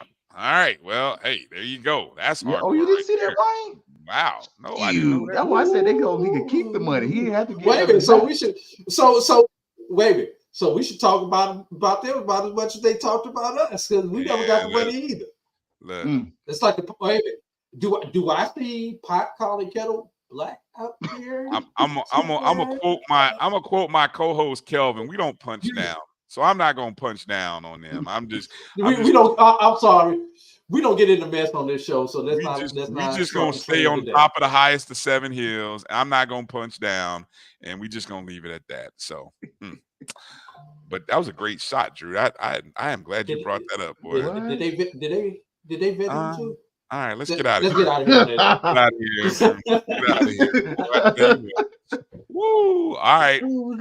Thank you for watching the BCSN Sports Wrap, the Fangs Up Podcast simulcast, right here on the Black College Sports Network. We appreciate all your support of HBCU media, Black-owned media, HBCU sports media. Your support is greatly appreciated, and we will see you all when we see you. Be well. Have a great week. Stay cool wherever you can, and watch out for each other on those streets. For Keith Hadley and A.D. Drew, I'm Brian Fulford. Peace out. Have a light, everybody. We'll holler. But you stay on hard.